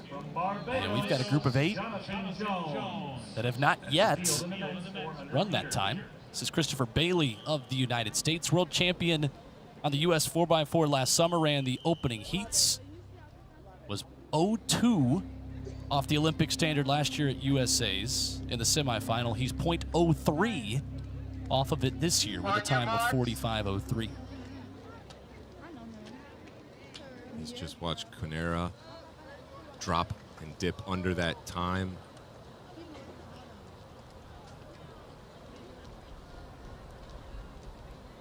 It's definitely on the table for Chris Bailey today. 5 Americans in this field, Will London in 3. Set. Off and running in the men's 400. Lane number 5, Christopher Bailey. He'll battle with Alonzo Russell to his outside. And Will London running in lane number 3 as well. A very talented field of men's 400-meter runners going after 45.00. And there is Alonzo Russell, the 32-year-old who ran in the first round of the World Championships last year, second in the Bahamas last summer with good speed. Dubem Nwachukwu of Nigeria on the inside, the Arizona State grad, but here comes Bailey. Into your picture, surging in front, trying to hold on through these final 50 meters. You see the focus on his face as Bailey wins the race and looks for a clock. 44.42 for Christopher Bailey. 44.42. Ja'Cory Patterson finishing runner-up, 45.19.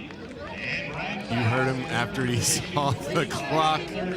He was peeking down the whole home stretch at that clock, did not know what time he would run until he came across right here. He starts looking at the finish line. I think he surprised even himself with how fast this was. Just puts daylight between he and the rest of the field. He's still staring at that clock. Points at it before he gets past it.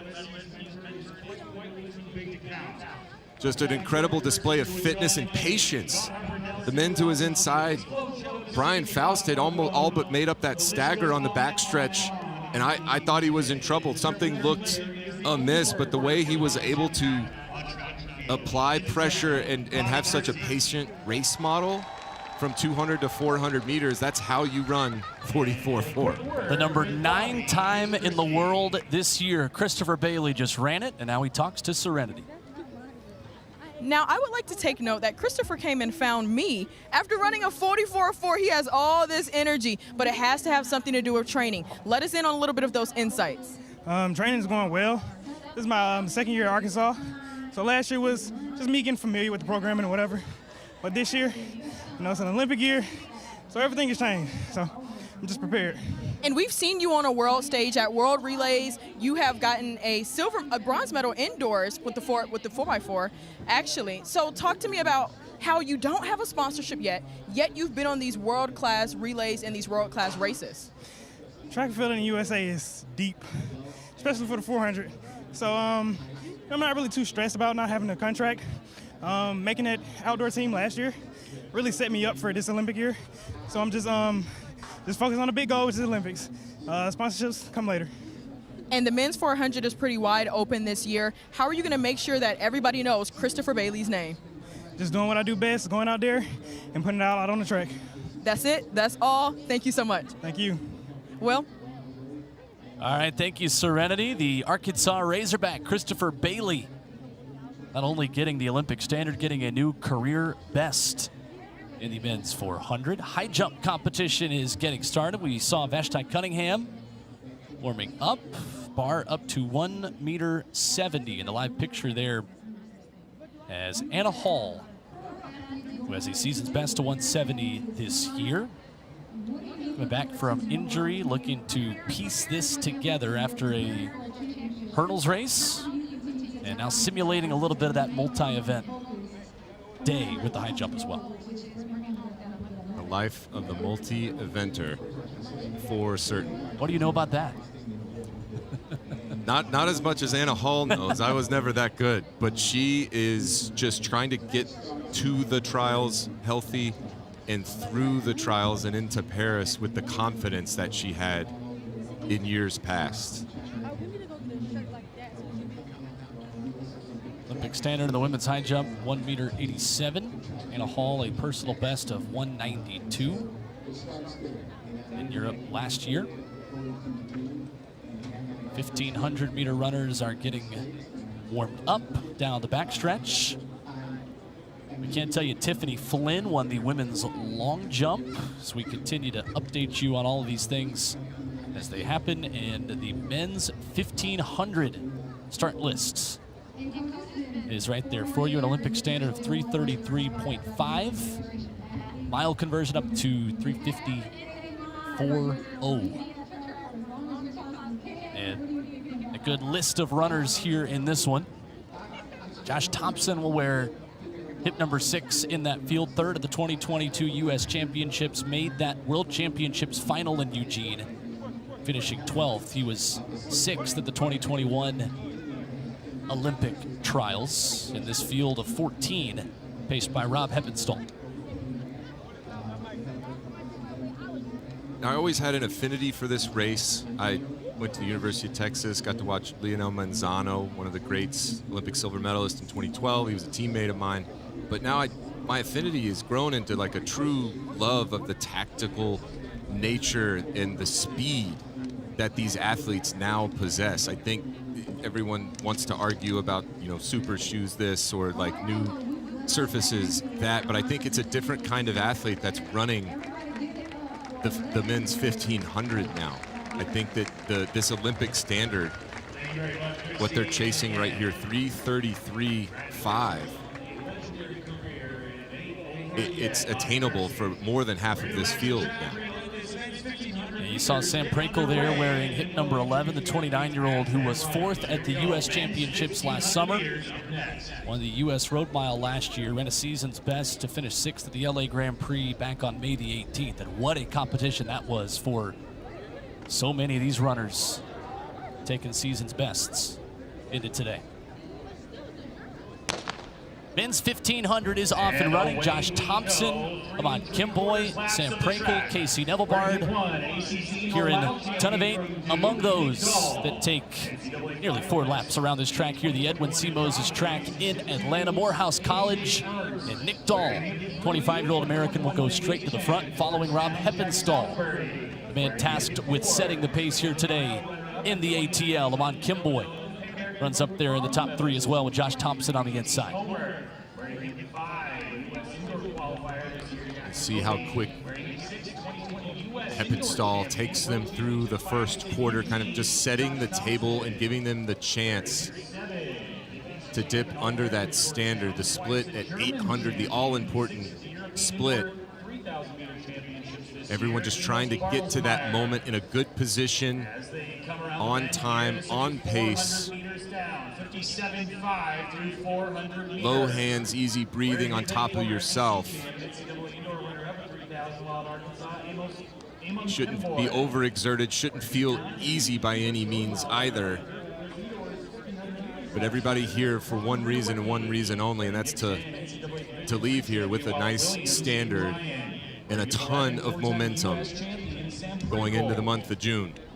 About 57.5 through the opening 400 unofficially. We'll get here to 800 to go imminently as Dahl continues to run alongside Kimboy there at the front of this pack. You got Thompson, Gregorek in there as well. Of course, Amon Kimboy ran his season's best in his last race. Another one again, May 18th in Los Angeles, 3:36.69. His personal best was last June at the Portland Track Fest. The Kenyan ran 3:34.12. 3:33.5 is the mark that all these men are looking for here tonight. And on that last lap, 58.17 for Kimboy and Heppenstall. And Heppenstall will step aside. This is Amon Kimboy's race to now set the pace out in front, running in the lead. Josh Thompson, John Gregorek, Nick Dahl, Kieran Tunavate, and Casey Nevillebard in that field, all chasing this man, Kimboy. He did a good job tucking into Heppenstall, staying right in the slipstream, right in the groove as we head into the final lap. They cracked a 58 leading into that. That was another 58 right there in the middle. They'll have to drop something a little bit faster if they want to dip under 3:33, Will. Here comes Jack Salisbury, the 26-year-old, in his first outdoor 1,500 meter of the year. Ran a 3:57 mile at the Penn Relays, and Salisbury is pushing very hard here on the outside. Ton of 8. The Thailand national record holder at 3:37.41. He's making a big push. The Harvard man on the outside of Amon Kimboy, but as Sam Prakel timed his push at the perfect time. This is anybody's race. Gonna be a blanket finish in the men's 1,500. The Olympic standard, 3:33.5. They sprint for home. Who's got enough gas left in the tank? Is it Sam Prakel? Looking up at the clock, races it home. Prakel is gonna have enough speed at the end to take it. 3:35.73, closing in 55.62. John Rydowicki second. John Gregorek rounding out the top 3, closing in 56.29, running 3:35.99.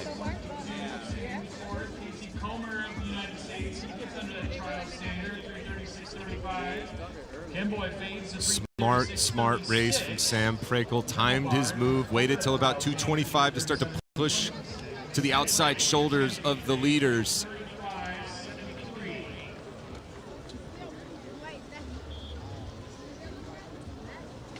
So we had 6 men under 3:37 right there.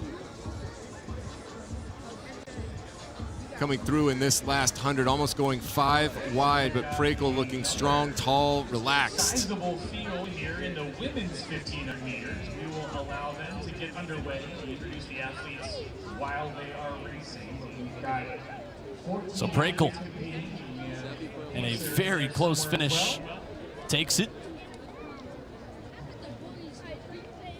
And excellent timing on that push around those final 200 meters. In an excellent race here in our men's 1,500. Sam Prakel is downstairs with Serenity.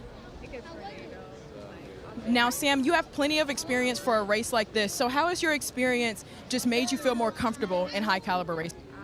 I think just knowing that if I just move up at the right time, I'll have a shot to win. I just want to put myself in position with 300 to go and slowly just stalk the lead and save a card with 80 to go. And I think just knowing that my speed's coming around gave me some confidence the last 80.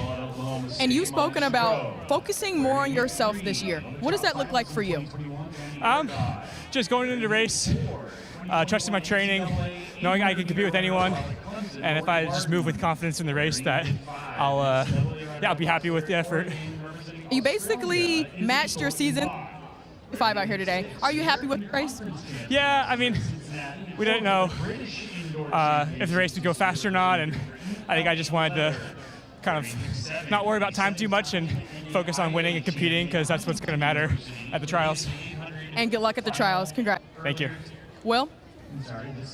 Thank you so much, Serenity. Sam Prakel doing a good job talking through the deep breaths. And again, I feel like I'm taking deep breaths with these guys and girls when they talk to us. And we just have headsets on. Women's 1,500 on deck.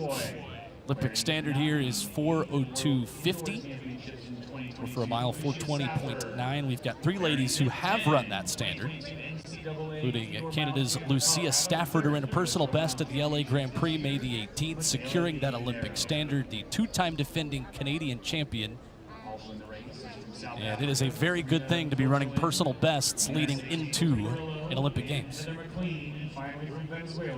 Yeah, I think Sam made a really good point there when he was talking to Serenity, just about racing, about stepping to the line, and he was going to race this event. It wasn't about for Sam chasing any times.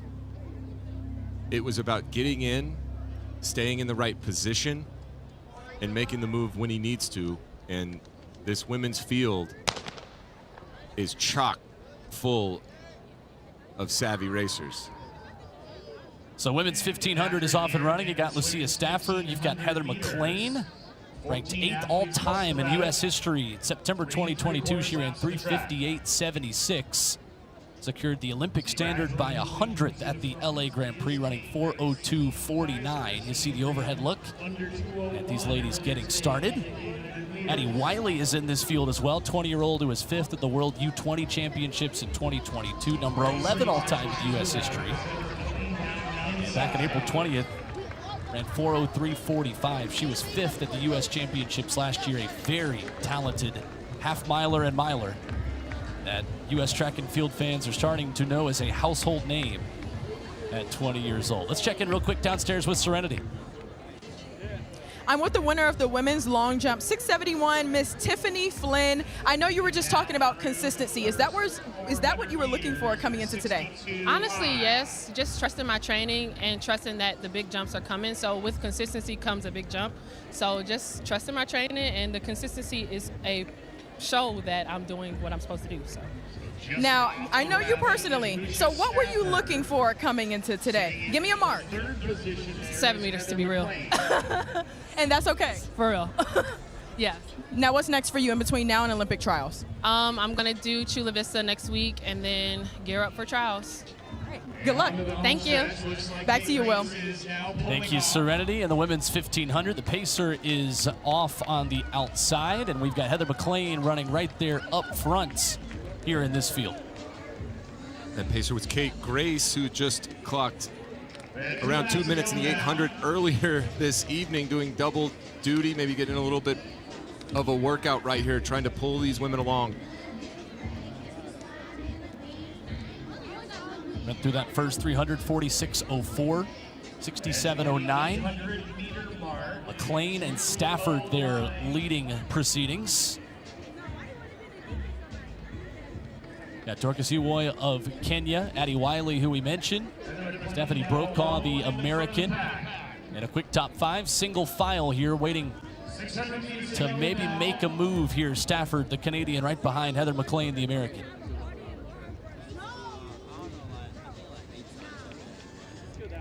Heather looks relaxed, confident, bouncy, really comfortable, as Addie Wiley starting to make a move into the top 3, find a position before they come into the turn. Simultaneously, we get to see one of the best athletes in the world, Anna Hall, on her attempt in the high jump right there. So Wiley on the outside, Stafford there with Heather MacLean, who's got the Olympic standard. These 3 out in front all have that Olympic standard. Addie Wiley, who ran a personal best last September in Belgium, a 3:59.17. 2 of the best in U.S. history are side by side, and MacLean and Wiley with a 2-time defending Canadian champion. Stafford still running very quickly in there as well. She was at the World Championships last year in Budapest, and this top 3 keeps changing order. Addie Wiley now in front. Stafford says, don't forget about me. MacLean rounding out a very quick top 3. Let's see if the lead changes once again here in these final 100 meters. Wiley taking a peek up at the clock. The final 100 in this women's 1500. Stafford swinging to the outside. The legs turn, the arms come forward, and Stafford, the grimace on her face, has got maybe a half a step. MacLean there too. To the line they go, and it's tight. Too close to call. Stafford and MacLean just kept trading the lead all the way down to the final meter. And it is Heather MacLean, 4:02.64. Lucia Stafford, 4:02.65. Well, I think we had about 7 lead changes in the final 250 meters. The 3 that were the class of the field all playing their cards. Back and forth and back and forth. And it was Heather MacLean to play that final card right at the very end. You can see she's being so patient. A lot of athletes would tie up right here, but she just bides her time. Knows Wiley's not going to give up the inside.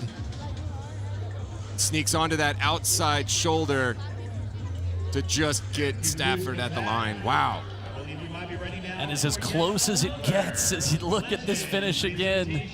Lead changing 3 times in maybe the last 30 meters. My goodness. But these are the kind of reps that matter. These are the kinds of races you have to find yourself in. You have to stick your nose in, because this is exactly what they're going to experience. Stafford at her trials, and both Heather and Addie at the U.S. Olympic trials in late June. You've got to know what it feels like to be in the depths, fatigued, hurting, burning, and still have to go for it. And Serenity Douglas is downstairs with our winner. Over 200 meters. Ladies and gentlemen, Gwen Torrance. Competitiveness that this women's 1500 has. Yeah, I mean, Addie and Lou are amazing competitors, and I'm so lucky to be lining up with them every time that I get to, and I know we compete well against each other, so I'm just fortunate to be out there. And the women's middle distance running is skyrocketing, so it's nice to be with some of the best in the world as well, so yeah. And you are an experienced runner, so can you tell us about what was your race strategy coming in? It was a little bit windy for you guys as well. Yeah, I just wanted to work on being competitive and putting myself in it. Actually, I forgot who I was watching, but somebody was saying, like, this athlete, even when they get past towards the end, they try to never give up. So I really tried to channel that today, because I did get past, and I was like, okay, you know what? I still got a chance to bring it back, so I was happy I was able to. And that's a great mindset to have. What's next between now and Olympic trials? I'm racing in 800 next week at Adrian Martinez Classic, so I'm excited to get some speed under me before the trials. Are you going to try to do both for Olympic trials? I don't know. I don't think so, but you never know. Thank you. Congrats. Thank you so much. Will. Thank you, Serenity. As we continue here from the Edwin Moses Legends Meet, we are a half hour away from Sydney McLaughlin, and we go back to the sprints with the 200 coming up next.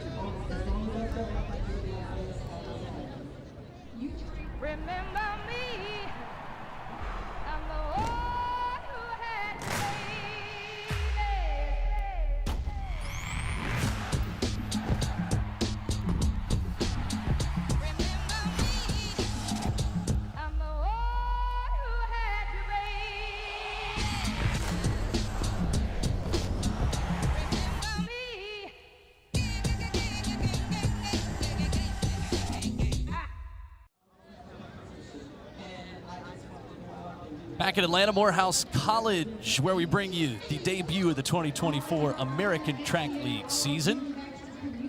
Two-time world champion Trey Hardy. Got another Texas Longhorn down on the field in Serenity Douglas. I finished 150th at my first race in cross country at the other UT at Tennessee. You don't want to hear about that. I'm Will Boling. This is the women's high jump that continues. A track fan is a track fan. Doesn't matter where you started or what you did. It is the pinnacle of human performance. And it doesn't matter how fast you run, how far you jump, how high you jump. You understand how special it is to watch some of these athletes do what they do. Bar at 1.81 m, that was Jamari Drake, former Georgia Bulldog. Got a lot of those here in Atlanta tonight. As that competition continues, there is Vashti Cunningham.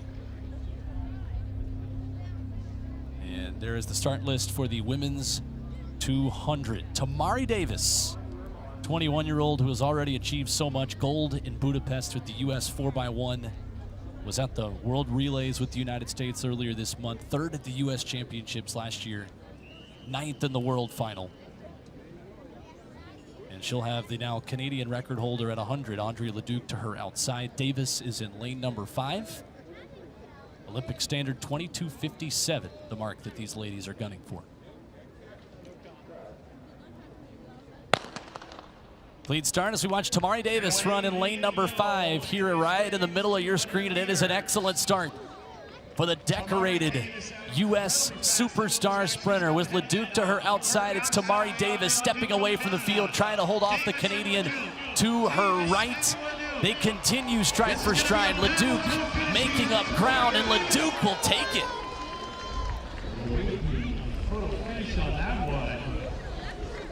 It was very close, but Andrea Leduc 22:36. And that is legal win and a career best for the Canadian. I think that face says it all right there. What a battle. Very rarely do you have athletes like that in a 200-meter dash, stride for stride, in the entire last 100. Neither athlete giving an inch.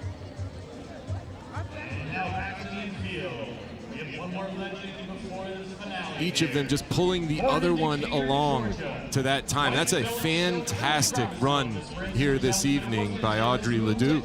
In 22:36, when legal is a Canadian record for Audrey Leduc, who now takes a 100 record earlier this spring. Her name is at the top of the Canadian record books at 100 and 200. Taking Crystal Emanuel's record that she ran back in 2017, that was 22.5. 22:36, the new all-time Canadian best right here at Morehouse College. Do you think she knows she just broke the Canadian record? Well, we know she didn't when she broke the 100-meter record. In the 100, she wasn't sure, but she got two things off the books, Serenity, the Olympic standard and the Canadian record. Well, let's all find out together. Serenity's downstairs with Audrey. All right, Audrey, I have some really good news for you. You just broke the Canadian record. Is that what you were gunning for today? No, it was not, but I'm happy that it did it. And now you finally got a win legal time. You had a 22:77 under your belt, but it was a little windy. Now 22:36. What a huge drop. Tell me how you might celebrate this win. Oh, honestly, I don't know, but I'm just super happy with the race. Felt good, so yeah. Tell me about your training cycle in between now and Canadian trials. Well, I have a lot of meet coming up, so yeah, preparing for the meets and just be ready. Well, congratulations on the record and good luck. Thank you. Thank you. Will? Audrey Leduc, her personal bests are now the Canadian records, 100 and 200. Here in Atlanta with a new best in the 200. And back in the high jump, 181 as we continue on. Midway through that competition in the field here at Morehouse College as well. So men's 200 is next. And we are going to see the return of Matt Boling, two-time NCAA indoor champion in this event, the pride of the University of Georgia. Ran 20:42 in Bermuda to finish second there with very heavy wind. And Trey maybe didn't have the race he wanted earlier this afternoon in the 100. And maybe that was on purpose. This could be something that they were trying to set up and get everything going, get everything timed up for this race in particular. As you see those personal bests, I remember taking my family to the Texas State Championship meet when he was just in high school, just to get the chance to see him. I thought he was a legend before he even left. Ended up having a fantastic career in Georgia, started to run more 400s, getting that speed, endurance, and this is kind of the sweet spot for him. Dropping down from the 400s, able to put a little more heat, a little more speed into the turns. We'll see what he can come up with. And to answer everyone's next question, no, we're not related. He is, though, one of the few Bolings that actually spells it the way I do. There's no W in there like the sport. I don't know, maybe related. I'll claim it, I mean, if he'll let me. We'll have to get you out on the track tomorrow and run a 100 and then run a 200 and just compare times. As long as we put all these really nice cameras away, then maybe. I would be fine with that, but not even a phone will be allowed to watch my hamstrings just pop. Terrence Laird is going to be in lane 6. Christian Miller, outstanding 18-year-old who is ranked #1 in the world at 100. American U20 record 9.93 for him, April 20th in Florida. Only 5 runners under 20 have broken 20 seconds. Of course, Ariane Knighton, U20 record holder, taking that from Usain Bolt. Hall in 3. Christian Miller. And on the outside, that's David Dunlap, who will run in lane number 8. Terrence Laird in 6. Terrence Laird was 6th at the Tokyo Trials at 200, running 20:15. Last year, he ran 20:06 in the 200 in his only race at that distance. And injuries really took away 2022 for him. It's a frustrating story for the 2021 NCAA champion for LSU, who is back in a big way and has a personal best of 1981. That's the best in this field.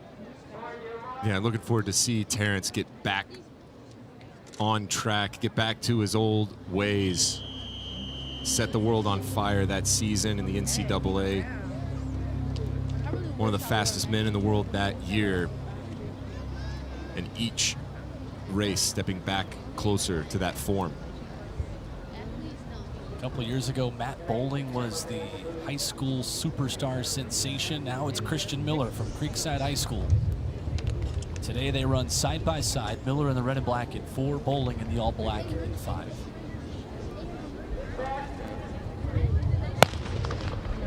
Clean start, even across the board. Matt Boling out well running in lane number 5. Christian Miller is stride for stride with him. Boling making up the stagger on Laird to his outside, but it's Miller who has the lead halfway home. There on the inside in lane 2, you've got Elijah Morrow. Miller stepping away. Here comes Laird on the outside, and Terrence Laird powerfully surges across the finish line, your winner. Don't call it a comeback, 20.3. Terrence Laird takes the win, the talented American. Oh, he is back in a big way. Miller second, 20:54. Boling third in 20:58. That was cool, calm, and collected right there. For Terrence Laird, wasn't in the best position, but he didn't panic. Coming around the bend, getting into the home stretch through that exchange zone. He could have tightened up. He could have panicked a little bit, but he stayed relaxed, stayed open, tall.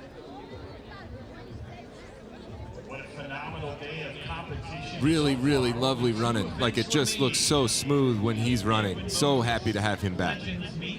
Results there, 20.3, just off the season best, but a win against a star-studded field that the 25-year-old American will certainly take. Terrence Laird, the former NCAA champion, getting back to form and taking the win here in Atlanta.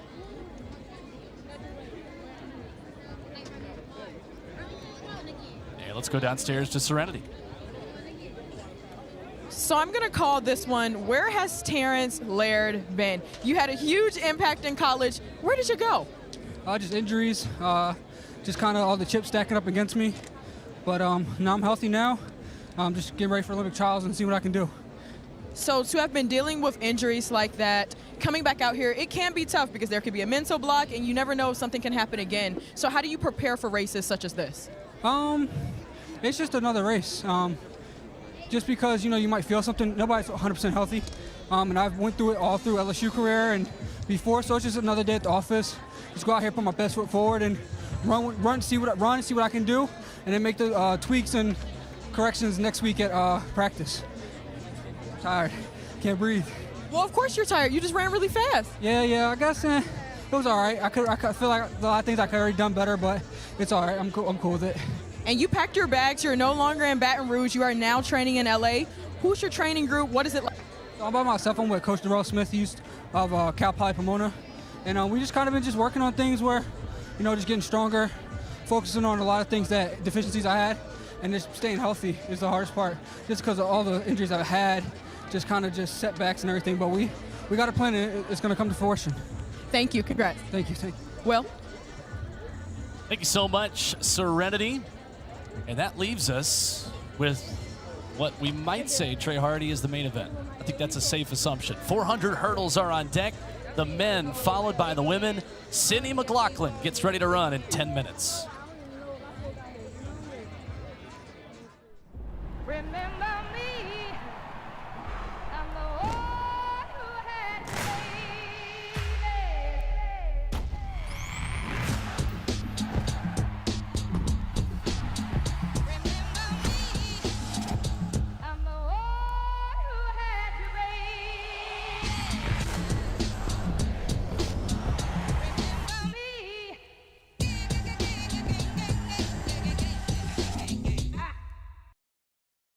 I have to give it to Sydney. She's a fantastic athlete. She's the queen of track and field. The 400-meter hurdles are the hot events both in the men and the women because they can produce anything, a world record, anytime that someone gets out on the track. I'm looking forward to her probably. I'm sure she's going to have the fastest time in the world right here on this track. She's already proven that she's in top condition, running a 22:07, 200 meters and 12:7 in the 100-meter hurdles. So she's going to be ready to go. I'm just proud to be able to host a fellow 400-meter hurdle world record holder and gold medalist here at Morehouse. From one U.S. 400-meter hurdles icon to another, Edwin Moses introducing Sydney McLaughlin. What do you think she's thinking about right now? Man, that's the million-dollar question, Will. I think that's what everybody wants to know in the track and field world from the outside looking in. Took a step away from the event. Has competed sparingly. Heard through the grapevine, her coach, legendary Bobby Kersey, has said she is fit.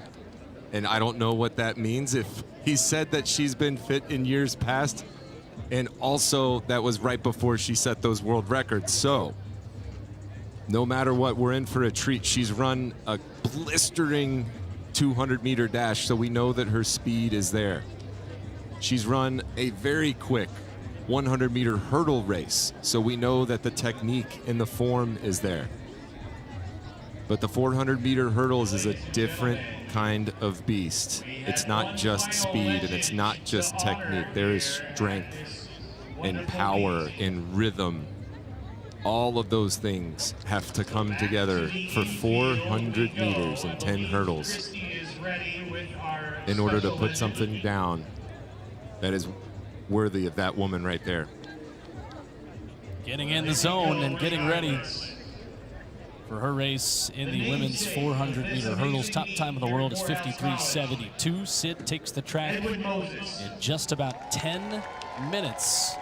Our only race left tonight is the race that Edwin Moses went unbeaten in for 10 years, winning 122 consecutive races, 107 of them finals from 1977 to 1987. There is just something about this event in U.S. track and field.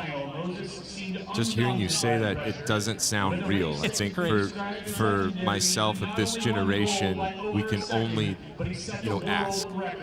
ask people who were around what it was like to see that, what it was like to witness that. And a lot of times they say, well, imagine like Sydney. Imagine what Sydney is doing. Edwin did that. He broke the world record 4 times. No one could touch him. And you said 10 years. It was 9 years, 9 months, and 9 days. Oh, wow. Okay. Yep. One of those things that'll stick with you forever. Nearly 10 years. That's right. That's some trivia right there. And it's just really special that it's come all the way back around. And he's right. These are the 2 hottest events in track and field for that reason. Every time you get to a major championship final or have these stacked fields, you're looking at a possible world record. And on the men's side, this race has been a blast as well. Ry Benjamin, Carson Warholm, and Alison Dos Santos have had some battles, and this, ladies and gentlemen, today has a little bit of a different meaning. It is the $1 million race, and the $1 million would not just go to the man running 47:02. So that is the Edwin Moses time to beat, still the number 6 time ever in this event. Trey Hardy tonight, if somebody in this race runs 47:02 or better, they will get $900,000, and someone in the crowd will get $100,000. It's not a bad deal. That's really generous of you, Will, to offer up that $1 million of your own money. Just about to ask you if broadcasters counted, if we could put our names in the hat for this, but I'm thinking, unfortunately, that's probably not true.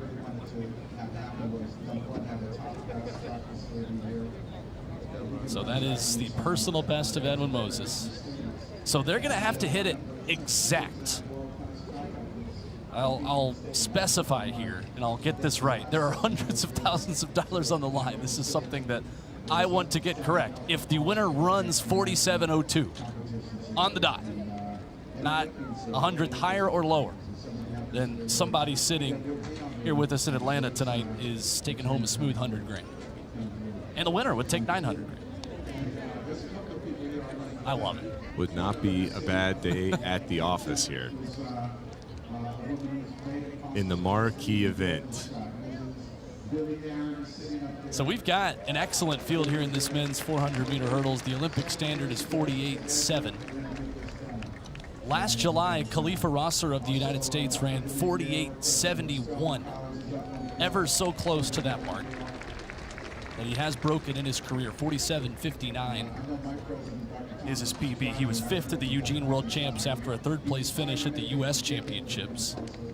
Tells you again, too, just how loaded this event is on the men's and women's side for the United States.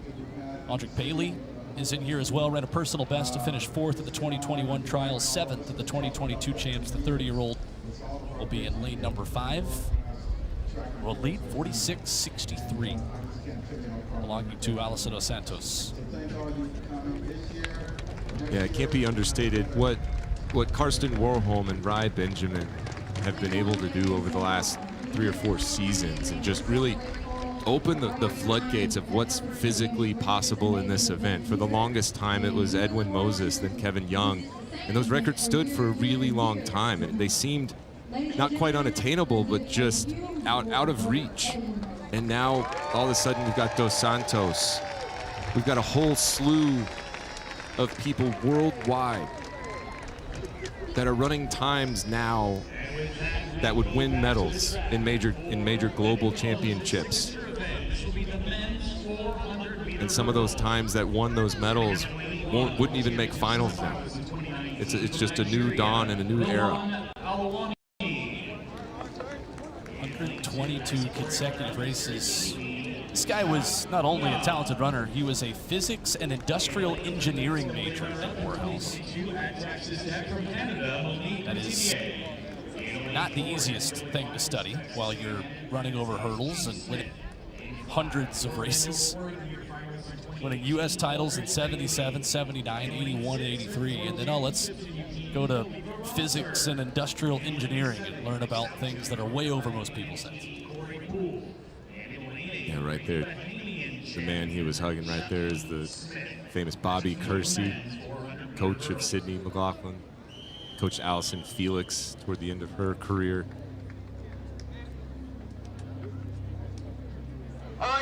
You'd be hard-pressed to find a major global championships or Olympics where one of Bobby's athletes wasn't winning a medal. It's one of the most entertaining events in world track and field in the year 2024. The 400-meter hurdles, the men followed by the women, wrapping up our competition here tonight from the heart of downtown Atlanta. Field that includes 5 of the best Americans. Khallifah Rosser, Audric Bailey headlining the field. A clean start. Rosser in lane 6 with the headband. In lane 5, you see Audric Bailey smooth over the start. Here are the men's 400 hurdles, and Rosser with the advantage down the backstretch. Looking strong. With Bailey behind him, you got James Smith, who celebrated his 24th birthday last week. 6th at USA's last year as a Texas Aggie. And way to the outside, Shaquem Smith, the 3-time defending Bahamas champion, is running very quickly as well. And Smith is going to take this thing in the lead into the final 100 meters. Running blind on the way outside in lane number 8. Smith with Rosser gaining ground. Bailey and Smith on the inside are battling.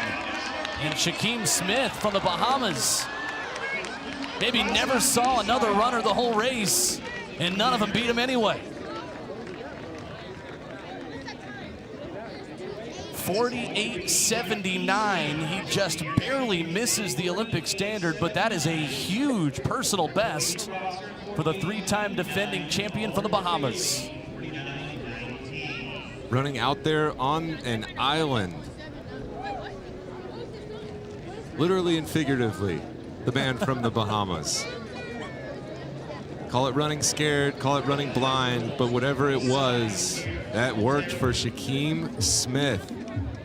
Went out hard, held that all the way through the turn, and had the strength to hold on. A lot of times what you see coming into those 9th and 10th hurdles is form breakdown, chopping steps, not getting that lead leg up over the hurdle and crashing the hurdle, but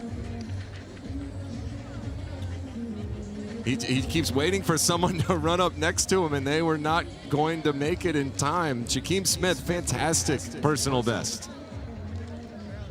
And a look from above at this finish. Very talented field that tried to sprint in behind him. But here at Morehouse College, Shaquem Smith will take home a shiny new personal best. He run 49.25, now 48.79. And the full results here for you. Rosser and Smith both going under 49 seconds. Bailey, Smith, Poole rounding out that top 5. Shaquem Smith fired up as we begin to get ready for Sydney McLaughlin-Levrone in a few minutes. Downstairs, Serenity has a very special guest now on the track. I do have a very special guest, Mr. Edwin Moses, the man, the myth, the legend. Now, you were just telling Shaquem, the winner of the 400 hurdles. I know that feeling. Do you miss it? I do not miss it. As I told you, I feel his pain. Straight pain. Now, talk to me about how it feels to see all of these people here at your meet. Did you think when you were breaking all of those records and winning those Olympic golds that this would be the turnout of your future as well? No, because we didn't have a track when I was running. That came in many years later. I never had the opportunity to run on a track at Morehouse College. So when we got the track refurbished over the last 2 years, my vision and the team that we put together, my guys, my Morehouse guys that discussed and made it possible for the track to be installed along with Billy Aaron, Hank Aaron's widow, who actually financed it. We wanted to install a track that could be certifiable for world records. It was an international track, international standards, all the equipment, everything first class. And then secondarily, we saw that we could, if we had all that, then we could have a crowd like we have today. Now, Mr. Moses, you know all about setting records, and specifically world records. Now, we're about to see possibly a legendary race in the making. Sydney McLaughlin-Levrone is going to be opening her season in the 400 hurdles right now. So can you speak to me about the pressure that she must feel of every time she steps on the track? They're looking for that 50.6. Well, she's got to qualify for the Olympic trials, which is important for her. I mean, that's a technical thing. But I think the women's best time so far is in the mid 53s, and she's running a 50 point. So we're probably going to see the best time in the world this year, run here on the track. The weather's perfect, just a little bit of a breeze. So I'm just happy to have a world record holder, an Olympic champion at the track at Morehouse College. Legendary. Thank you so much for chopping it up with me just a little bit. Now we got to go watch Sydney. Back to you, Will. All right, thank you, Serenity. Rochelle Clayton has the top time of the world this year, 53.72 in the women's 400-meter hurdles.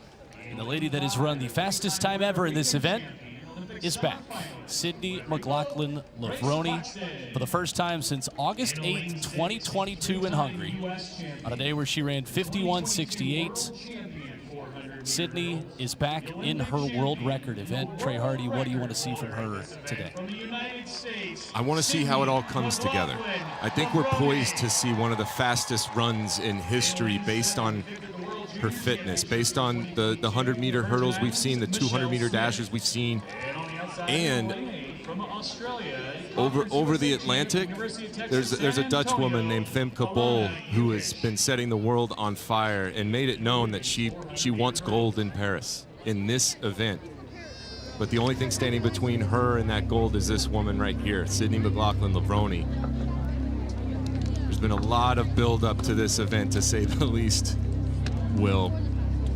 On your marks.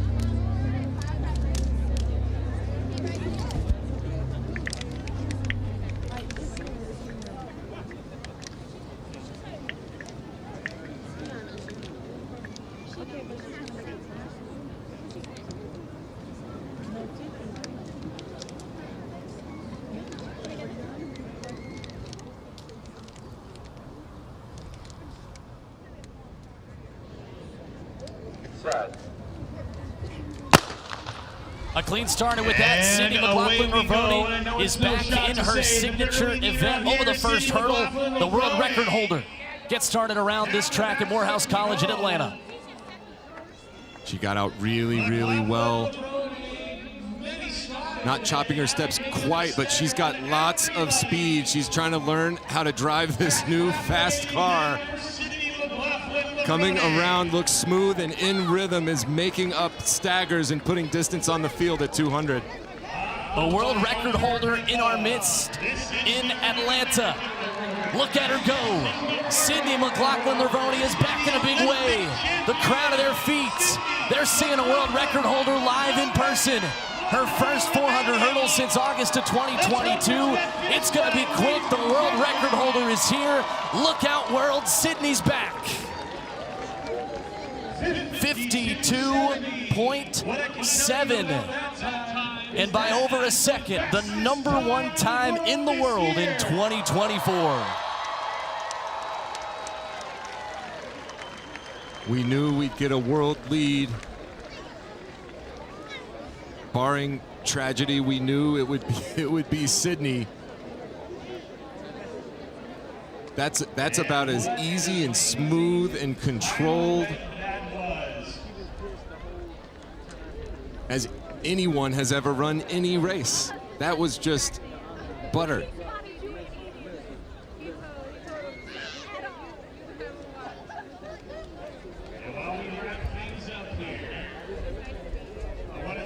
We get the congratulatory handshake. Two of the greatest of all time meeting at the end. It doesn't look like Sydney is affected as much as the other athletes have been after the ends of their races. Not a lot of huffing and puffing. Able to hold the conversation with Dr. Moses. Legendary performances. So on behalf of the American Track League, that is U.S. track and field royalty. And on behalf of the infield compatriot, and it looked like Sydney was just out there for a training run. My name is Rob Vermillion. We'll see you again next year. Thank you for coming. I think partially a look of relief on Sydney's face, getting that out of the way. The Olympic standard is done. She's got her seat at the table. She's ready for the Olympic trials and the rounds that are to come. Here's how she did it. Sydney McLaughlin-Levrone knocking off the rust, and she looked anything but rusty, Trey Hardy. Yeah, entering the back stretch looked like just almost like not anxious, not out of sorts, but fast. Like almost too fast. It needs to be, the steps need to be on schedule and on rhythm. If you're too close to the hurdles, it breaks your momentum. You're not able to carry that speed around the track.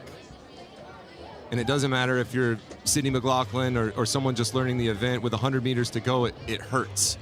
There's no amount of speed work that you can do to make up the time lost on the front side. But for the first time running this event in about 10 months. Again, I can't say it enough how smooth and controlled and effortless she makes that look. Just another day at the office for the world record holder and Olympic gold medalist in the women's 400-meter hurdles. 52.7. As you see the results and you see the crowd that is ready to experience a moment with athletics royalty. Serenity's downstairs with Sydney. Sydney, congratulations on your win and your 52.7. Talk to me about why you decided to keep all of your races in the United States this season. What was your mindset behind that? I mean, I love racing, and I love Europe, but I think just in a year like this, coming off injury last year, we just wanted to be safe. You know, travel can take a lot out of the body, but hopefully can get some more races out there, just playing it safe until we can get to these trials. Then you spoke about you just wanted the Olympic standard, which was 54, but you went way under that. So talk to me about how you just keep your goals, right? Nice and simple. It's not necessarily 50.6 for you. It's a progression, you know, shaking the rust off after 2 years. I'll take a 52.7. Things to work on. We haven't had much hurdle practice, so there's a lot to improve. Then to open your season at a legendary meet such as this with Edwin Moses ready, standing here to congratulate you right afterwards. Talk to me about how much of an honor that must have felt. Amazing. I've watched him so many times trying to model races after him, and to be able to have him here congratulate me and for him to put on this meet is amazing. Congratulations, Sydney. Thank you. Thank you. Will? It's a progression, she says, Trey Hardy, after running the #1 time in the world. I quote, not a lot of hurdle work. My jaw is on the floor. I'm going to try to pick up my jaw while Serenity, you take it from here. Let's go back down to Serenity. Paul Doyle, please explain this shirt. If we could get a close-up on this Sydney shirt. Sydney, do you like it? It's beautiful. I didn't even know they made them, but they look great. Edwin Moses Legends Meet on it. So. Paul, to host such an amazing meet such as this, for all of these fans to have so much access to it. We're not in Europe, we're right here in the States and at a HBCU. Talk to me about how important it was. I mean, everything is important about promoting the sport of track and field. We need to get our events off the ground.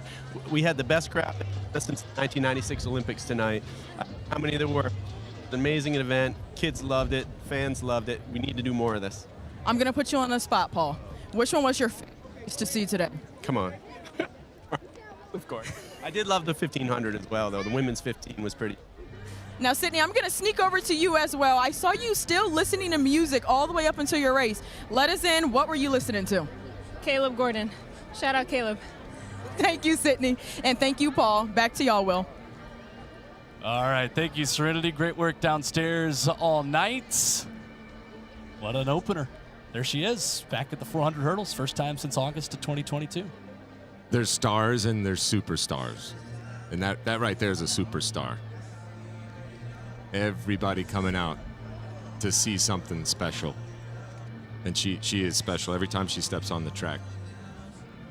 And then a picture right here, Trey Hardy, you get what the American Track League is all about. Bringing athletes that have a lot of different options when they choose their schedules, when they pinpoint the races that matter most in tuning up for a Paris Olympics, for a U.S. Olympic trials, and getting youth of Atlanta, getting anyone around the South to come see Sydney McLaughlin-Levrone. I would love to know just how many miles were traveled by a lot of this crowd that's here just to see her. Yeah, I would imagine quite a bit. And one more shout out to Paul Doyle and the American Track League for just access and opportunity in putting on these events that attract these stars, that give people the chance in the crowd. We don't know who there may be. There could be the next Sydney McLaughlin-Levrone. There could be the next Edwin Moses in the crowd. Getting the chance to witness something this special and get so close to these Olympic stars. Yeah, you see what it means to the crowd here. A lot of eyeballs on one of the stars of Team USA this entire summer. Trey, as we wrap up tonight, great competition, and again, a salute to Paul Doyle and to the entire crew at the American Track League putting on this event. Your thoughts on what we watched over these last 2 hours plus? We're getting into the final hours. We're in the 11th hour of the greatest time on the planet, and that is the summer of an Olympic Games. Paris is going to be amazing. The Olympic trials is coming up in less than a month. I'm excited to see what the athletes can bring, set the stage. They always deliver. They sure do. And the stars were out in a big way today at Morehouse College in Atlanta. Special thanks to our great crew bringing you the pictures throughout the afternoon. Sydney McLaughlin is back, and the track is only starting to heat up this summer. For Trey Hardy, for Serenity Douglas, I'm Will Boling. Our entire crew saying good night. We'll see you next time.